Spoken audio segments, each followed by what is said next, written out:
ਪੰਜਾਬ ਦਾ ਖਿੱਤਾ ਇਸ ਸਮੇਂ ਦੁਨੀਆ ਭਰ ਦੇ ਵਿੱਚ ਕੇਂਦਰ ਬਣਿਆ ਹੋਇਆ ਆ। ਦੁਨੀਆ ਦੀ ਸਿਆਸਤ ਦਾ ਅਸੀਂ ਕਹਿ ਸਕਦੇ ਹਾਂ ਕਿ ਜਿਹੜਾ ਘਮਸਾਨ ਆ ਇਸ ਸਮੇਂ, ਉਹ ਉਸ ਖਿੱਤੇ ਦੇ ਵਿੱਚ ਹੋਣ ਜਾ ਰਿਹਾ, ਇਹ ਪ੍ਰਤੀਤ ਹੋ ਰਿਹਾ ਆ। ਤੇ ਇਸ ਸਮੇਂ ਜਿਹੜੀ ਸਿੱਖ ਸਭਾ ਦੇ ਵਿੱਚ ਵੀ ਇਸ ਸਥਿਤੀ ਬਾਰੇ ਕਾਫ਼ੀ ਪੜਚੋਲ ਚੱਲ ਰਹੀ ਆ। ਤੇ ਅੱਜ ਦਾ ਸਾਡਾ ਇਹ ਪ੍ਰੋਗਰਾਮ ਟੀਵੀ 84 ਦੇ ਉੱਤੇ ਅਸੀਂ ਇਸੇ ਸਥਿਤੀ ਨੂੰ ਲੈ ਕੇ ਕਰਾਂਗੇ, ਸਿੱਖਾਂ ਦੇ ਭਵਿੱਖ ਨੂੰ ਲੈ ਕੇ ਕਰਾਂਗੇ ਤੇ ਬੜੀਆਂ ਅਹਿਮ ਗੱਲਾਂ ਸਿੱਖਾਂ ਦੀ ਤਾਕਤ, ਸਿੱਖਾਂ ਦੀ ਸਮਰੱਥਾ ਬਾਰੇ ਕਰਾਂਗੇ, ਜਿਸ ਦੇ ਨਾਲ ਕਿ ਆ ਰਹੇ ਭਵਿੱਖ ਦੀਆਂ ਚੁਣੌਤੀਆਂ ਨੂੰ ਸਰ ਕੀਤਾ ਜਾ ਸਕੇ ਤੇ ਜਿਹੜੀ ਸਿੱਖ ਦਸ਼ਾ ਆ, ਉਸ ਨੂੰ ਬੁਲੰਦੀ ਵੱਲ ਲਿਜਾਇਆ ਜਾ ਸਕੇ।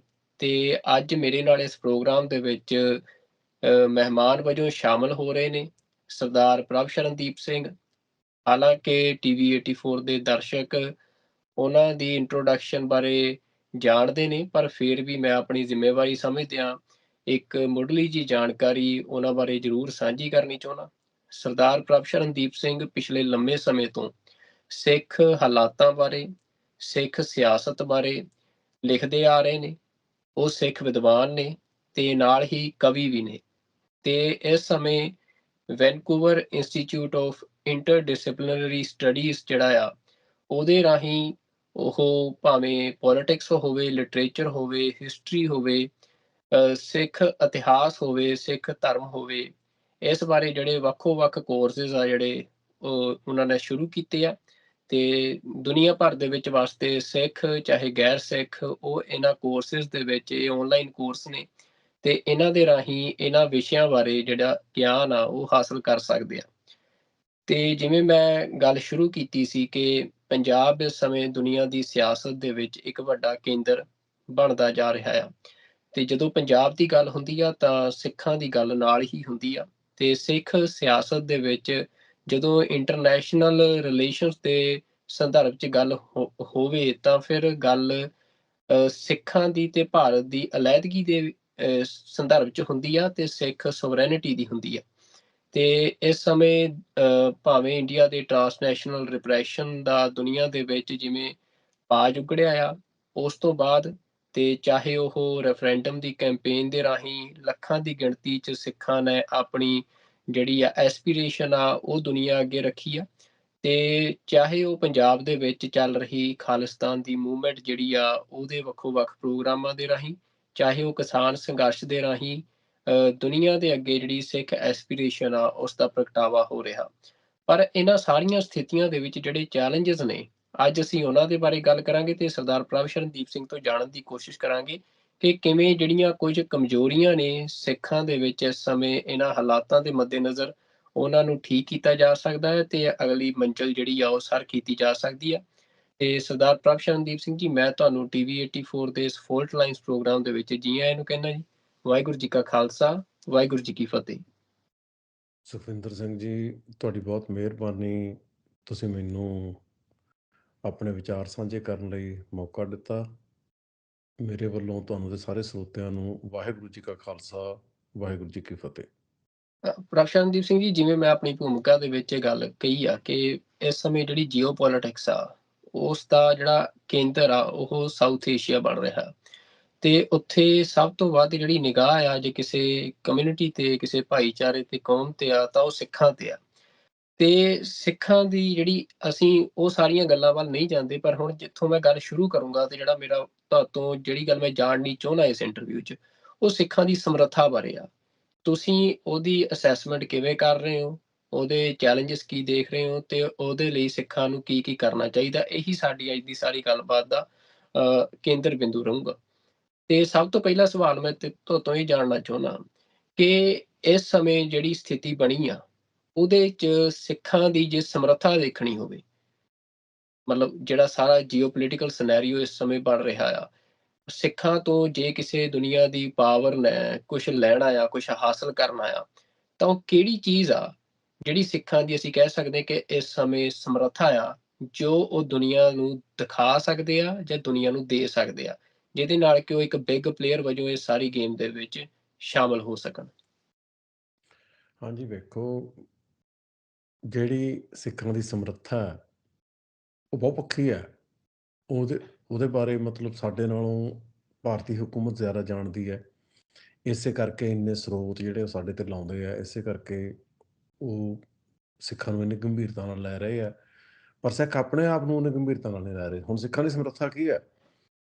ਜਿਹੜੀ ਅਸਲ ਸਮਰੱਥਾ ਸਿੱਖਾਂ ਦੀ, ਜਿਹਦੀ ਗੱਲ ਘੱਟ ਹੁੰਦੀ ਹੈ, ਉਹ ਤਾਂ ਇਹ ਹੈ ਕਿ ਸਾਡੇ ਕੋਲੇ ਜ਼ਿੰਦਗੀ ਦਾ ਇੱਕ ਵਿਜ਼ਨ ਹੈ, ਸ੍ਰੀ ਗੁਰੂ ਗ੍ਰੰਥ ਸਾਹਿਬ ਦੇ ਵਿੱਚ, ਸਿੱਖ ਪਰੰਪਰਾ ਦੇ ਵਿੱਚ, ਜਿਹਦੇ 'ਚੋਂ ਪੋਲੀਟੀਕਲ ਇਕੋਨਮੀ ਦਾ ਨਵਾਂ ਮਾਡਲ ਜਿਹੜਾ ਉਹ ਡਿਵੈਲਪ ਕੀਤਾ ਜਾ ਸਕਦਾ। ਮਤਲਬ ਮਾਡਲ ਉੱਥੇ ਹੈਗਾ, ਪਰ ਜਦੋਂ ਤੁਸੀਂ ਉਹਨੂੰ ਐਕਚੁਅਲ ਪੋਲੀਟੀਕਲ ਇਕੋਨਮੀ ਦੇ ਰੂਪ 'ਚ ਲਾਗੂ ਕਰਨਾ ਹੈ, ਉਦੋਂ ਤੁਹਾਡੇ ਕੋਲੇ ਉਹਦੀ ਇੱਕ ਪ੍ਰੋਪਰ ਜਿਹੜੀ ਥਿਓਰੈਟੀਕਲ ਜਿਹੜੀ ਆਊਟਲਾਈਨ ਹੈ, ਉਹ ਬਣੀ ਹੋਣੀ ਚਾਹੀਦੀ ਹੈ, ਕੌਂਸਟੀਟਿਊਸ਼ਨਲ ਆਸਪੈਕਟਸ ਤੋਂ ਵੀ, ਲੀਗਲ ਆਸਪੈਕਟਸ ਤੋਂ ਵੀ, ਅਤੇ ਇਕਨੋਮਿਕਸ ਦੇ ਐਂਗਲ ਸਾਰੇ ਧਿਆਨ 'ਚ ਰੱਖ ਕੇ। ਸੋ ਸਾਡੇ ਕੋਲ ਜਿਹੜਾ ਸੋਸ਼ਲਿਜ਼ਮ ਦਾ ਅਤੇ ਕੈਪੀਟਲਿਜ਼ਮ ਦਾ ਕ੍ਰਾਈਸਿਸ ਹੈ, ਸਾਡੇ ਕੋਲੇ ਉਹਦਾ ਤੀਜਾ ਬਦਲ ਹੈ। ਉਹਦੇ 'ਚ ਮਤਲਬ ਵਿਸਮਾਦੀ ਪੂੰਜੀ ਦੇ ਰੂਪ 'ਚ ਡਾਕਟਰ ਗੁਰੂ ਭਗਤ ਸਿੰਘ ਨੇ ਬਹੁਤ ਚੰਗੇ ਪੱਧਰ 'ਤੇ ਗੱਲ ਤੋਰੀ ਹੈ, ਪਰ ਉਹ ਗੱਲ ਨੂੰ ਉਦੋਂ ਵੀ ਅਗਾਂਹ ਤੋਰਨ ਦੀ ਲੋੜ ਹੈ, ਉਹਦੇ ਬਾਰੇ ਗੱਲ ਕਰਨ ਦੀ ਲੋੜ ਹੈ ਕਿ ਜਿਹੜੀ ਬੁਨਿਆਦੀ ਮਸਲਾ ਕੀ ਹੈ। ਸੋਸ਼ਲਿਸਟਾਂ ਨੇ ਇਹ ਵਿਚਾਰ ਲਿਆਂਦਾ ਕਿ ਸਿਸਟਮ ਆ ਜਿਹੜਾ ਉਹ ਸਾਰੇ ਮਸਲਿਆਂ ਦੀ ਜੜ ਹੈ। ਸਿਸਟਮ ਨੂੰ ਤੋੜ ਦਿਓ ਅਤੇ ਨਵਾਂ ਸਿਸਟਮ ਬਣਾ ਦਿਓ, ਜਿਹਦੇ 'ਚ ਕੰਟਰੋਲ ਜਿਹੜਾ ਹੈ ਉਹ ਪਬਲਿਕ ਸੈਕਟਰ ਕੋਲੇ ਹੋਵੇ। ਪਬਲਿਕ ਸੈਕਟਰ ਜਿਹੜਾ ਹੈ ਉਹ ਸਪੋਜ਼ਡਲੀ ਪ੍ਰੋਲੇਟੇਰੀਏਟ ਦੀ ਡਿਕਟੇਟਰਸ਼ਿਪ, ਅਤੇ ਸਾਰਾ ਕੁਝ ਠੀਕ ਹੋ ਜਾਊਗਾ। ਉਹਦੇ ਨਾਲ ਕੁਛ ਵੀ ਬਦਲਿਆ ਨਹੀਂ, ਅਤੇ ਉਹ ਸਿਸਟਮ ਫੇਲ ਵੀ ਹੋ ਗਿਆ, ਉਹ ਚੱਲ ਵੀ ਨਹੀਂ ਸਕਿਆ। ਹੁਣ ਕੈਪੀਟਲਿਜ਼ਮ ਦਾ ਕੀ ਹੈ?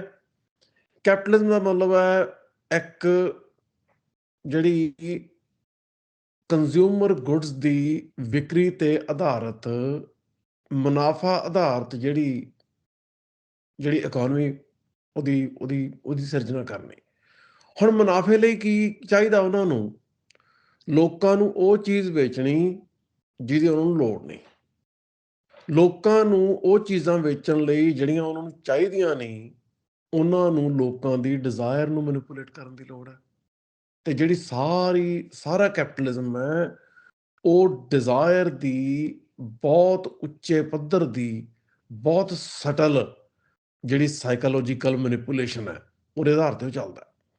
ਗੁਰਬਾਣੀ ਦੇ ਵਿੱਚ ਜਿਹੜੀ ਬੰਦੇ ਦੀ ਡਿਜ਼ਾਇਰ ਹੈ, ਉਹਦੀ ਡੈਫੀਨੇਸ਼ਨ ਇਹ ਹੈ ਕਿ ਬੁਨਿਆਦੀ ਤਾਂਘ ਬੰਦੇ ਦੀ ਉਹ ਅਕਾਲ ਪੁਰਖ ਨਾਲ ਅਭੇਦ ਹੋਣ ਦੀ ਹੈ, ਉਹਦੇ ਨਾਲ ਮਿਲਾਪ ਦੀ ਹੈ, ਸੰਯੋਗ ਦੀ ਅਵਸਥਾ 'ਚ ਆਉਣ ਦੀ ਹੈ। ਜਿਵੇਂ ਤਾਵੋ ਦਿਸਾ ਅਨੇਕ, ਪ੍ਰੇਮ ਪ੍ਰਭ ਕਾਰਣੇ, ਪੰਚ ਸਤਾਵੈ ਦੂਤ, ਕਵਨ ਵਿਧ ਮਾਰਨੇ। ਹੁਣ ਪ੍ਰਭੂ ਦੇ ਪ੍ਰੇਮ ਕਰਕੇ ਜਿਹੜਾ ਮਨ ਹੈ ਉਹ ਅਨੇਕ ਦਿਸ਼ਾਵਾਂ ਵੱਲ ਨੂੰ ਧਾਰਿਆ, ਪਰ ਜਿਹੜੇ ਪੰਜ ਹੈ, ਕਾਮ, ਕ੍ਰੋਧ, ਲੋਭ, ਮੋਹ, ਹੰਕਾਰ, ਉਹ ਵਿੱਚੋਂ ਇੰਟਰਵੀਨ ਕਰਕੇ ਬੰਦੇ ਨੂੰ ਡਿਸਟਰੈਕਟ ਕਰ ਲੈਂਦੇ ਆ। ਜਿਹੜੇ ਕਾਮ, ਕ੍ਰੋਧ, ਲੋਭ, ਮੋਹ, ਹੰਕਾਰ ਹੈ, ਉਹਨਾਂ ਦੀ ਡਿਸਟਰੈਕਸ਼ਨ ਦਾ ਆਰਗੇਨਾਈਜ਼ਡ, ਇੰਸਟੀਟਿਊਸ਼ਨਲਾਈਜ਼ਡ ਅਤੇ ਸਫਿਸਟੀਕੇਟਡ ਸਟਲ ਜਿਹੜਾ ਮੈਕੈਨਿਜ਼ਮ ਹੈ, ਉਹਦਾ ਨਾਂ ਹੈ ਕੈਪੀਟਲਿਜ਼ਮ। ਸੋ ਜਿਹੜੀ ਬੁਨਿਆਦੀ ਸਿੱਖਾਂ ਦੀ ਦੇਣ ਹੈ, ਉਹ ਹੈ ਆਰਥਿਕ ਢਾਂਚਾ ਉਸਾਰਨਾ, ਜਿਹੜਾ ਲੋਕਾਂ ਦੀ ਡਿਜ਼ਾਇਰ ਦੀ ਮੈਨੀਪੂਲੇਸ਼ਨ ਦੇ ਨਾਂ 'ਤੇ ਜਿਹੜੀ ਮਤਲਬ ਉਹਨਾਂ ਨੂੰ ਲੁੱਟ ਕੇ ਧਨ ਸਰਮਾਇਆ ਇਕੱਠਾ ਕਰਕੇ ਸਿਸਟਮ ਨਾ ਚਲਾਵੇ, ਸਗੋਂ ਲੋੜ ਦੇ ਹਿਸਾਬ ਨਾਲ ਜਿਹੜੀਆਂ ਚੀਜ਼ਾਂ ਉਹਨਾਂ ਦੀ ਪੈਦਾਇਸ਼ ਹੋਵੇ, ਅਤੇ ਉਹੋ ਜਿਹੀ ਇਕੋਨਮੀ ਕੀਤੀ ਜਾਵੇ, ਉਹੋ ਜਿਹੇ ਸੱਭਿਆਚਾਰ ਪੈਦਾ ਕਰਿਆ ਜਾਵੇ। ਸੱਭਿਆਚਾਰ ਜਿਹੜਾ ਉਹ ਸੱਭਿਆਚਾਰ ਵਾਲਾ ਮੈਂ ਇੱਕ ਪੱਖ ਦੱਸ ਦਿਆਂ। ਸੱਭਿਆਚਾਰ ਬਹੁਤ ਇੰਪੋਰਟੈਂਟ ਹੈ, ਕਿਉਂਕਿ 1991 ਦੇ ਵਿੱਚ ਜਦੋਂ ਇੰਡੀਆ ਨੇ ਗੈਟ ਟਰੀਟੀ 'ਤੇ ਸਾਈਨ ਕੀਤੇ, ਉਸ ਤੋਂ 1 ਸਾਲ ਪਹਿਲਾਂ ਪੰਜਾਬ ਦੇ ਵਿੱਚ ਜਿਹੜੇ TV ਸੈੱਟ ਮਿਲਦੇ ਸੀ, ਉਹਨਾਂ ਦੀ ਕੀਮਤ 20,000 ਦੇ ਅਰਾਊਂਡ ਹੁੰਦੀ ਸੀ। ਬੁਸ਼ TV ਵਗੈਰਾ, ਅਤੇ ਉਹ ਬਹੁਤ ਘਟੀਆ ਕੁਆਲਿਟੀ ਦੇ TV ਹੁੰਦੇ ਸੀ। 91 'ਚ ਇੱਕਦਮ ਜਦੋਂ ਗੈਟ ਟਰੀਟੀ 'ਤੇ ਸਾਈਨ ਹੋਇਆ, ਸੋਨੀ ਤੇ ਪੈਨਾਸੋਨਿਕ ਦੇ ਟੀਵੀ ਜਿਹੜੇ ਸੀ ਉਹ 15 ਹਜ਼ਾਰ ਰੁਪਏ 'ਚ ਮਿਲਣ ਲੱਗੇ ਕਿਸ਼ਤਾਂ ਤੇ। ਸੋ ਪਹਿਲਾਂ ਉਹਨਾਂ ਨੇ ਤੁਹਾਨੂੰ ਗੁੱਡ ਕੁਆਲਿਟੀ ਟੀਵੀ ਮੁਹੱਈਆ ਕਰਾਇਆ, ਨਾਲ ਹੀ ਡਿਸ਼ ਨੈਟਵਰਕ ਤੇ ਟੀਵੀ ਚੈਨਲ ਆਏ। ਕਿਉਂਕਿ ਜਿਹੜੀਆਂ ਸਟਰਕਚਰਲ ਐਡਜਸਟਮੈਂਟਸ ਹੁੰਦੀਆਂ ਨਾ, ਜਦੋਂ ਗੈਟ ਟ੍ਰੀਟੀ ਕੋਈ ਮੁਲਕ ਸਾਈਨ ਕਰਦਾ, ਨਿਊ ਲਿਬਰਲ ਇਕੋਨਮੀ ਆਉਂਦੀ ਹੈ, ਜਿਹੜੀਆਂ ਸਟਰਕਚਰਲ ਐਡਜਸਟਮੈਂਟਸ ਹੁੰਦੀਆਂ ਉਹਦੇ 'ਚ ਇੱਕ ਕਰੂਸ਼ੀਅਲ ਪਹਿਲੂ ਇਹ ਹੁੰਦਾ ਹੈ ਕਿ ਜਿਹੜਾ ਐਗਜ਼ਿਸਟਿੰਗ ਕਲਚਰ ਹੈ ਉਹਨੂੰ ਟਰਾਂਸਫਾਰਮ ਕਰਨਾ। ਜਿਵੇਂ ਸੰਤ ਜਰਨੈਲ ਸਿੰਘ ਭਿੰਡਰਾਂਵਾਲੇ ਸੀਨ ਤੇ ਆਏ, ਉਹਨਾਂ ਨੇ ਪੰਜਾਬ ਦਾ ਸੱਭਿਆਚਾਰ ਟਰਾਂਸਫਾਰਮ ਕਰਤਾ। ਪੰਜਾਬ ਦੇ ਸੱਭਿਆਚਾਰ ਦੇ ਵਿੱਚ ਸਿੱਖ ਬਾਣਾ ਆ ਗਿਆ, ਨੌਜਵਾਨਾਂ 'ਚ ਬਾਣੀ ਦਾ ਪ੍ਰੇਮ ਜਾਗ ਪਿਆ। ਨੌਜਵਾਨ ਜਿਹੜੇ ਸੀ ਉਹ ਜ਼ਿਆਦਾ ਗੁਰਬਾਣੀ ਕੀਰਤਨ ਸੁਣਨ ਲੱਗ ਗਏ। ਤੁਸੀਂ ਤੁਰੇ ਜਾਂਦੇ ਆ ਯੂਨੀਵਰਸਿਟੀ ਦੇ ਹੋਸਟਲਾਂ 'ਚ, ਤੁਸੀਂ ਵੜਦੇ ਆ, ਇੱਧਰੋਂ ਕਿਸੇ ਹੋਰ ਰਾਗੀ ਦੇ ਕੀਰਤਨ ਦੀ ਆਵਾਜ਼ ਆ ਰਹੀ ਹੈ, ਉਸ ਕਮਰੇ 'ਚ ਕੋਈ ਹੋਰ ਕੀਰਤਨ ਕਰ ਰਿਹਾ ਹੈ। ਨੌਜਵਾਨ ਸਵੇਰੇ ਉੱਠ ਕੇ ਨਹਾ ਕੇ ਨਿਤਨੇਮ ਕਰ ਰਹੇ ਆ, ਉਹ ਪੰਥ ਦੀਆਂ ਗੱਲਾਂ ਕਰ ਰਹੇ ਆ, ਬ੍ਰੇਕਫਾਸਟ ਤੇ ਲੰਚ ਡਿਨਰ ਤੇ ਜਿਹੜੀਆਂ ਡਿਸਕਸ਼ਨਸ ਹੋ ਰਹੀਆਂ ਉਹ ਪੋਲੀਟੀਕਲ ਆ, ਤੇ ਉਹਨਾਂ ਦੇ ਕੁੜਤੇ ਪਜਾਮੇ ਪਾਏ ਆ। ਜਿਹੜੇ ਉਹਨਾਂ ਦੇ ਪਿੰਡ ਜਾਂ ਸ਼ਹਿਰ ਦੇ ਦਰਜੀ ਨੇ ਸਿਉਂਤੇ ਆ, ਉਹਨਾਂ ਨੇ ਜੁੱਤੀਆਂ ਪਾਈਆਂ ਜਿਹੜੀਆਂ ਉਹਨਾਂ ਦੇ ਪਿੰਡ ਜਾਂ ਸ਼ਹਿਰ ਦੇ ਕਾਰੀਗਰ ਨੇ ਹੱਥਾਂ ਨਾਲ ਸਿਉਂਤੀਆਂ। ਸੋ ਜਿਹੜੀ ਲੋਕਲ ਦਸਤਕਾਰੀ ਹੈ, ਜਿਹੜੀ ਲੋਕਲ ਲੇਬਰ ਹੈ, ਸਮਾਲ ਬਿਜ਼ਨਸ ਹੈ, ਉਹ ਕਲਚਰ, ਉਹ ਸੱਭਿਆਚਾਰ ਉਹਨੂੰ ਥਾਂ ਦੇ ਰਿਹਾ। ਹੁਣ ਗਲੋਬਲਾਈਜੇਸ਼ਨ ਤੋਂ ਬਾਅਦ ਕੁੜਤਾ ਪਜਾਮਾ ਜਿਹੜਾ ਉਹ ਮਾਰਜਨਲਾਈਜ਼ ਹੋ ਗਿਆ, ਬ੍ਰਾਂਡਡ ਕੱਪੜੇ ਆ ਗਏ। ਬ੍ਰਾਂਡਡ ਕੱਪੜੇ ਤਾਂ ਕੋਈ ਦਰਜੀ ਬਣਾ ਨਹੀਂ ਸਕਦਾ, ਉਹ ਤਾਂ ਜਿਹੜੇ ਬ੍ਰਾਂਡਸ ਆ ਉਹਨਾਂ ਦੇ ਆਉਂਦੇ ਆ। ਸੋ ਜਿਹੜੀ ਕਲਚਰਲ ਟਰਾਂਸਫਾਰਮੇਸ਼ਨ ਹੈ ਉਹ ਇੱਕ ਧਿਰ ਨਹੀਂ ਕਰ ਰਹੀ ਪੰਜਾਬ ਦੇ ਵਿੱਚ। ਇੰਡੀਆ ਦਾ ਆਪਣਾ ਏਜੰਡਾ ਹੈ, RSS ਦਾ ਆਪਣਾ ਏਜੰਡਾ ਹੈ, ਤੇ ਜਿਹੜੀਆਂ ਵੈਸਟਰਨ ਮਲਟੀਨੈਸ਼ਨਲਸ ਹੈ ਉਹਨਾਂ ਦਾ ਆਪਣਾ ਏਜੰਡਾ ਹੈ। ਸੋ ਸਿੱਖ ਜਿਹੜੇ ਉਹ ਬਹੁਤ ਜ਼ਿਆਦਾ ਪਾਸਿਆਂ ਤੋਂ ਘਿਰੇ ਹੋਏ ਆ।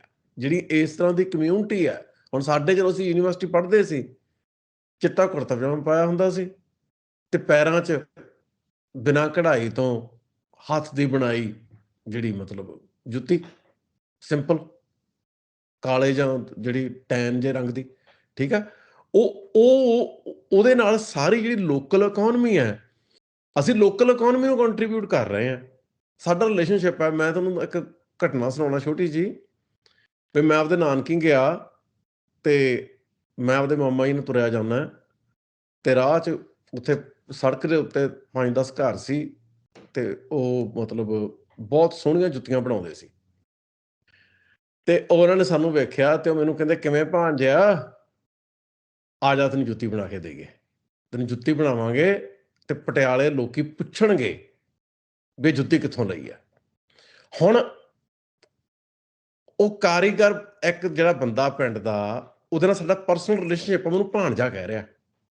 ਉਹ ਕਹਿ ਰਿਹਾ, ਬੈਠੋ, ਇਹ ਮੁੰਡਾ ਚਾਹ ਨਹੀਂ ਪੀਂਦਾ, ਦੁੱਧ ਲਿਆ ਕੇ ਦਿਓ। ਸਾਡੀ ਇੱਕ ਫੈਮਿਲੀ ਵਰਗੀ ਸਾਂਝ ਆ ਉਹਨਾਂ ਲੋਕਾਂ ਨਾਲ। ਕੋਈ ਜਾਤ ਪਾਤ ਨਹੀਂ, ਕੋਈ ਜਾਤ ਪਾਤ ਦਾ ਇਸ਼ੂ ਜਿਹੜਾ ਅਖਬਾਰਾਂ 'ਚ ਹੈ। ਗਰਾਊਂਡ ਰਿਐਲਿਟੀ ਤਾਂ ਇਹ ਹੈ ਕਿ ਉਹ ਮੈਨੂੰ ਮਾਣ ਨਾਲ ਭਾਣਜਾ ਕਹਿ ਰਿਹਾ ਤੇ ਮੇਰੇ ਲਈ ਇੱਕ ਆਨਰ ਹੈ ਕਿ ਬੰਦਾ ਮੈਨੂੰ ਇਸ ਤਰੀਕੇ ਨਾਲ ਆਪਣੱਤ ਨਾਲ ਸੰਬੋਧਿਤ ਹੋ ਰਿਹਾ ਤੇ ਉਹ ਮੈਨੂੰ ਇੱਕ ਵੱਡਾ ਮਾਣ ਬਖਸ਼ ਰਿਹਾ। ਜਾਤ ਤਾਂ ਹੈ ਹੀ ਨਹੀਂ, ਸਾਡੇ ਸਿੱਖੀ ਦੇ, ਸਾਡੇ ਸੱਭਿਆਚਾਰ ਦੇ, ਸਾਡੇ ਆਪਣੇ ਨਾਤੇ ਹੈ। ਤੇ ਉਹਨੇ ਜੁੱਤੀ ਬਣਾਈ ਜੀ, ਤੇ ਮੈਂ ਜੁੱਤੀ ਪਾ ਕੇ ਪਟਿਆਲੇ ਆਇਆ, ਬੱਸ ਅੱਡੇ ਤੋਂ ਉਤਰਿਆ ਤੇ ਇੱਕ ਬੰਦੇ ਨੇ ਮੈਨੂੰ ਵੇਖਿਆ ਤੇ ਮੈਨੂੰ ਕਹਿੰਦਾ, ਜੁੱਤੀ ਕਿੱਥੋਂ ਲਈ ਹੈ। ਮਤਲਬ ਉਹ ਸਾਰਾ ਕੁਛ ਇਹ ਨਿਓ ਲਿਬਰਲਿਜ਼ਮ ਖਾ ਗਿਆ, ਲੋਕਾਂ ਦੇ ਰਿਲੇਸ਼ਨਸ਼ਿਪ ਖਾ ਗਿਆ, ਲੋਕਾਂ ਦੇ ਕਿੱਤੇ ਖਾ ਗਿਆ, ਸੱਭਿਆਚਾਰ ਖਾ ਗਿਆ। ਸੱਭਿਆਚਾਰ ਦੀ ਜਿਹੜੀ ਲੋਕਲ ਗਲੋਰੀ ਹੈ ਉਹ ਖਾ ਗਿਆ। ਜਿਹੜੀ ਸਾਡੀ ਬਿਲੋਂਗਿੰਗ ਹੈ, ਉਹ ਸਾਡੀ ਵਸਤਾਂ ਜਿਹੜੀਆਂ ਆਬਜੈਕਟਸ ਹੈ, ਉਹਨਾਂ ਦੇ ਰਾਹੀਂ ਵੀ ਸਾਡੀ ਬਿਲੋਂਗਿੰਗ ਜਿਹੜੀ ਬਣਦੀ ਹੈ ਨਾ ਧਰਤੀ ਨਾਲ, ਸਾਡੇ ਕੁੜਤੇ ਪਜਾਮੇ, ਉਹਨਾਂ ਦੇ ਸਟਾਈਲ, ਸਾਡੀਆਂ ਜੁੱਤੀਆਂ, ਉਹ ਸਾਰਾ ਕੁਛ ਮਤਲਬ ਉਹ ਸਾਡੇ ਨਾਲ ਜੁੜਿਆ ਹੋਇਆ। ਸੋ ਉਹ ਜਿਹੜੀ ਟਰਾਂਸਫਾਰਮੇਸ਼ਨ ਹੈ ਉਹਦੇ ਖਿਲਾਫ ਰੈਜ਼ਿਸਟ ਕਰਨਾ ਸਿੱਖਾਂ ਨੇ, ਤੇ ਰੈਜ਼ਿਸਟ ਕਰਨ ਲਈ ਤੁਹਾਨੂੰ ਲੋੜੀਂਦੇ ਜਿਹੜੇ ਸਾਧਨ ਚਾਹੀਦੇ ਆ, ਤੇ ਲੋੜੀਂਦੇ ਸਾਧਨ ਹਿਊਮਨ ਰਿਸੋਰਸਿਸ। ਜਦੋਂ ਵੱਖ-ਵੱਖ ਡਿਪਾਰਟਮੈਂਟਸ ਦੇ ਐਕਸਪਰਟ ਵਿਦਵਾਨ, ਲੇਖਕ, ਕਵੀ, ਫਿਲਾਸਫਰ ਉਹ ਪੈਦਾ ਹੋਣਗੇ, ਫਿਰ ਜਿਹੜੀਆਂ ਇਹ ਲੋਕਲ ਚੀਜ਼ਾਂ ਹੈ, ਲੋਕਲ ਬਿਲੋਂਗਿੰਗਸ ਹੈ, ਲੋਕਲ ਰਿਲੇਸ਼ਨਸ਼ਿਪਸ ਹੈ, ਉਹ ਮਤਲਬ ਆਰਟੀਕੂਲੇਟ। ਰਵਸ਼ਨਦੀਪ ਸਿੰਘ ਜੀ, ਇਹ ਤੁਸੀਂ ਆਪਣੇ ਜਵਾਬ ਦੇ ਵਿੱਚ ਮਤਲਬ ਜਿਹੜਾ ਮੇਰਾ ਸਵਾਲ ਸੀ ਉਹਨੂੰ ਇੱਕ ਬੜੀ ਵੱਡੀ ਦਿਸ਼ਾ ਤੁਸੀਂ ਦਿੱਤੀ ਆ ਕਿ ਸਿੱਖਾਂ ਦੀ ਜਿਹੜੀ ਸਵਰੈਨਿਟੀ ਆ ਉਹ ਮਹਿਜ਼ ਖਿੱਤੇ ਦੀ ਇੱਕ ਸਵਰੈਨਿਟੀ ਤੱਕ ਜਾਂ ਇੱਕ ਮੁਲਕ ਬਣਾਉਣ ਤੱਕ ਦੀ ਗੱਲ ਨਹੀਂ। ਇੱਕ ਜਿਹੜਾ ਇੱਕ ਆਈਡੀਆ ਆ, ਜਿਹੜਾ ਚਾਹੇ ਵਰਲਡ ਇਕੋਨਮੀ ਦਾ ਆਈਡੀਆ ਹੋਵੇ, ਵਰਲਡ ਸੁਸਾਇਟੀ ਦਾ ਆਈਡੀਆ ਹੋਵੇ, ਵੀ ਉਹ ਜਿਹਦੇ ਪਿੱਛੇ ਅੱਜ ਦੁਨੀਆ ਦੇ ਵਿੱਚ ਇੱਕ ਵੱਡੀ ਡਿਬੇਟ ਚੱਲ ਰਹੀ ਆ, ਉਹਦਾ ਜਿਹੜਾ ਬਦਲ ਆ ਉਹ ਸਿੱਖਾਂ ਦੇ ਕੋਲ ਪਿਆ। ਪਰ ਪ੍ਰਕਾਸ਼ਨਦੀਪ ਸਿੰਘ ਜੀ, ਇਹ ਤੋਂ ਗਾਂਹ ਜਦੋਂ ਅਸੀਂ ਦੇਖਦੇ ਹਾਂ ਵੀ ਹੁਣ ਸਿੱਖਾਂ ਦੇ ਲਈ ਮਤਲਬ ਇੱਕ ਗੁਰੂ ਸਾਹਿਬ ਨੇ ਸਿੱਖਾਂ ਨੂੰ ਆਪਣੇ ਪੁੱਤਰਾਂ ਦੀ ਉਪਾਧੀ ਬਖਸ਼ੀ, ਤੇ ਜਿਹੜਾ ਗੁਰੂ ਦਾ ਆਈਡੀਆ, ਗੁਰੂ ਦਾ ਵਿਚਾਰ ਸੀ, ਉਹ ਫਿਰ ਇੱਕ ਵਿਰਸੇ ਦੇ ਵਜੋਂ ਅੱਜ ਸਿੱਖਾਂ ਦੇ ਕੋਲ ਪੀੜ੍ਹੀ ਦਰ ਪੀੜ੍ਹੀ ਉਹ ਚੱਲਦਾ ਆ ਰਿਹਾ। ਹੁਣ ਉਹਨੂੰ ਪ੍ਰਕਾਸ਼ਮਾਨ ਕਰਨਾ ਦੁਨੀਆ ਦੇ ਵਿੱਚ, ਆਪਣੀ ਸੋਵਰੇਨਿਟੀ ਨੂੰ ਬਹਾਲ ਕਰਨਾ, ਆਪਣੀ ਵੀ ਰੱਖਿਆ ਕਰਨੀ, ਹੋਰ ਮਜ਼ਲੂਮਾਂ ਦੀ ਵੀ ਰੱਖਿਆ ਕਰਨੀ, ਇਹੋ ਜਿਹਾ ਦੇਸ਼ ਸਿਰਜਣਾ ਹੁਣ ਇੱਕ ਵੱਡਾ ਕਾਰਜ ਆ।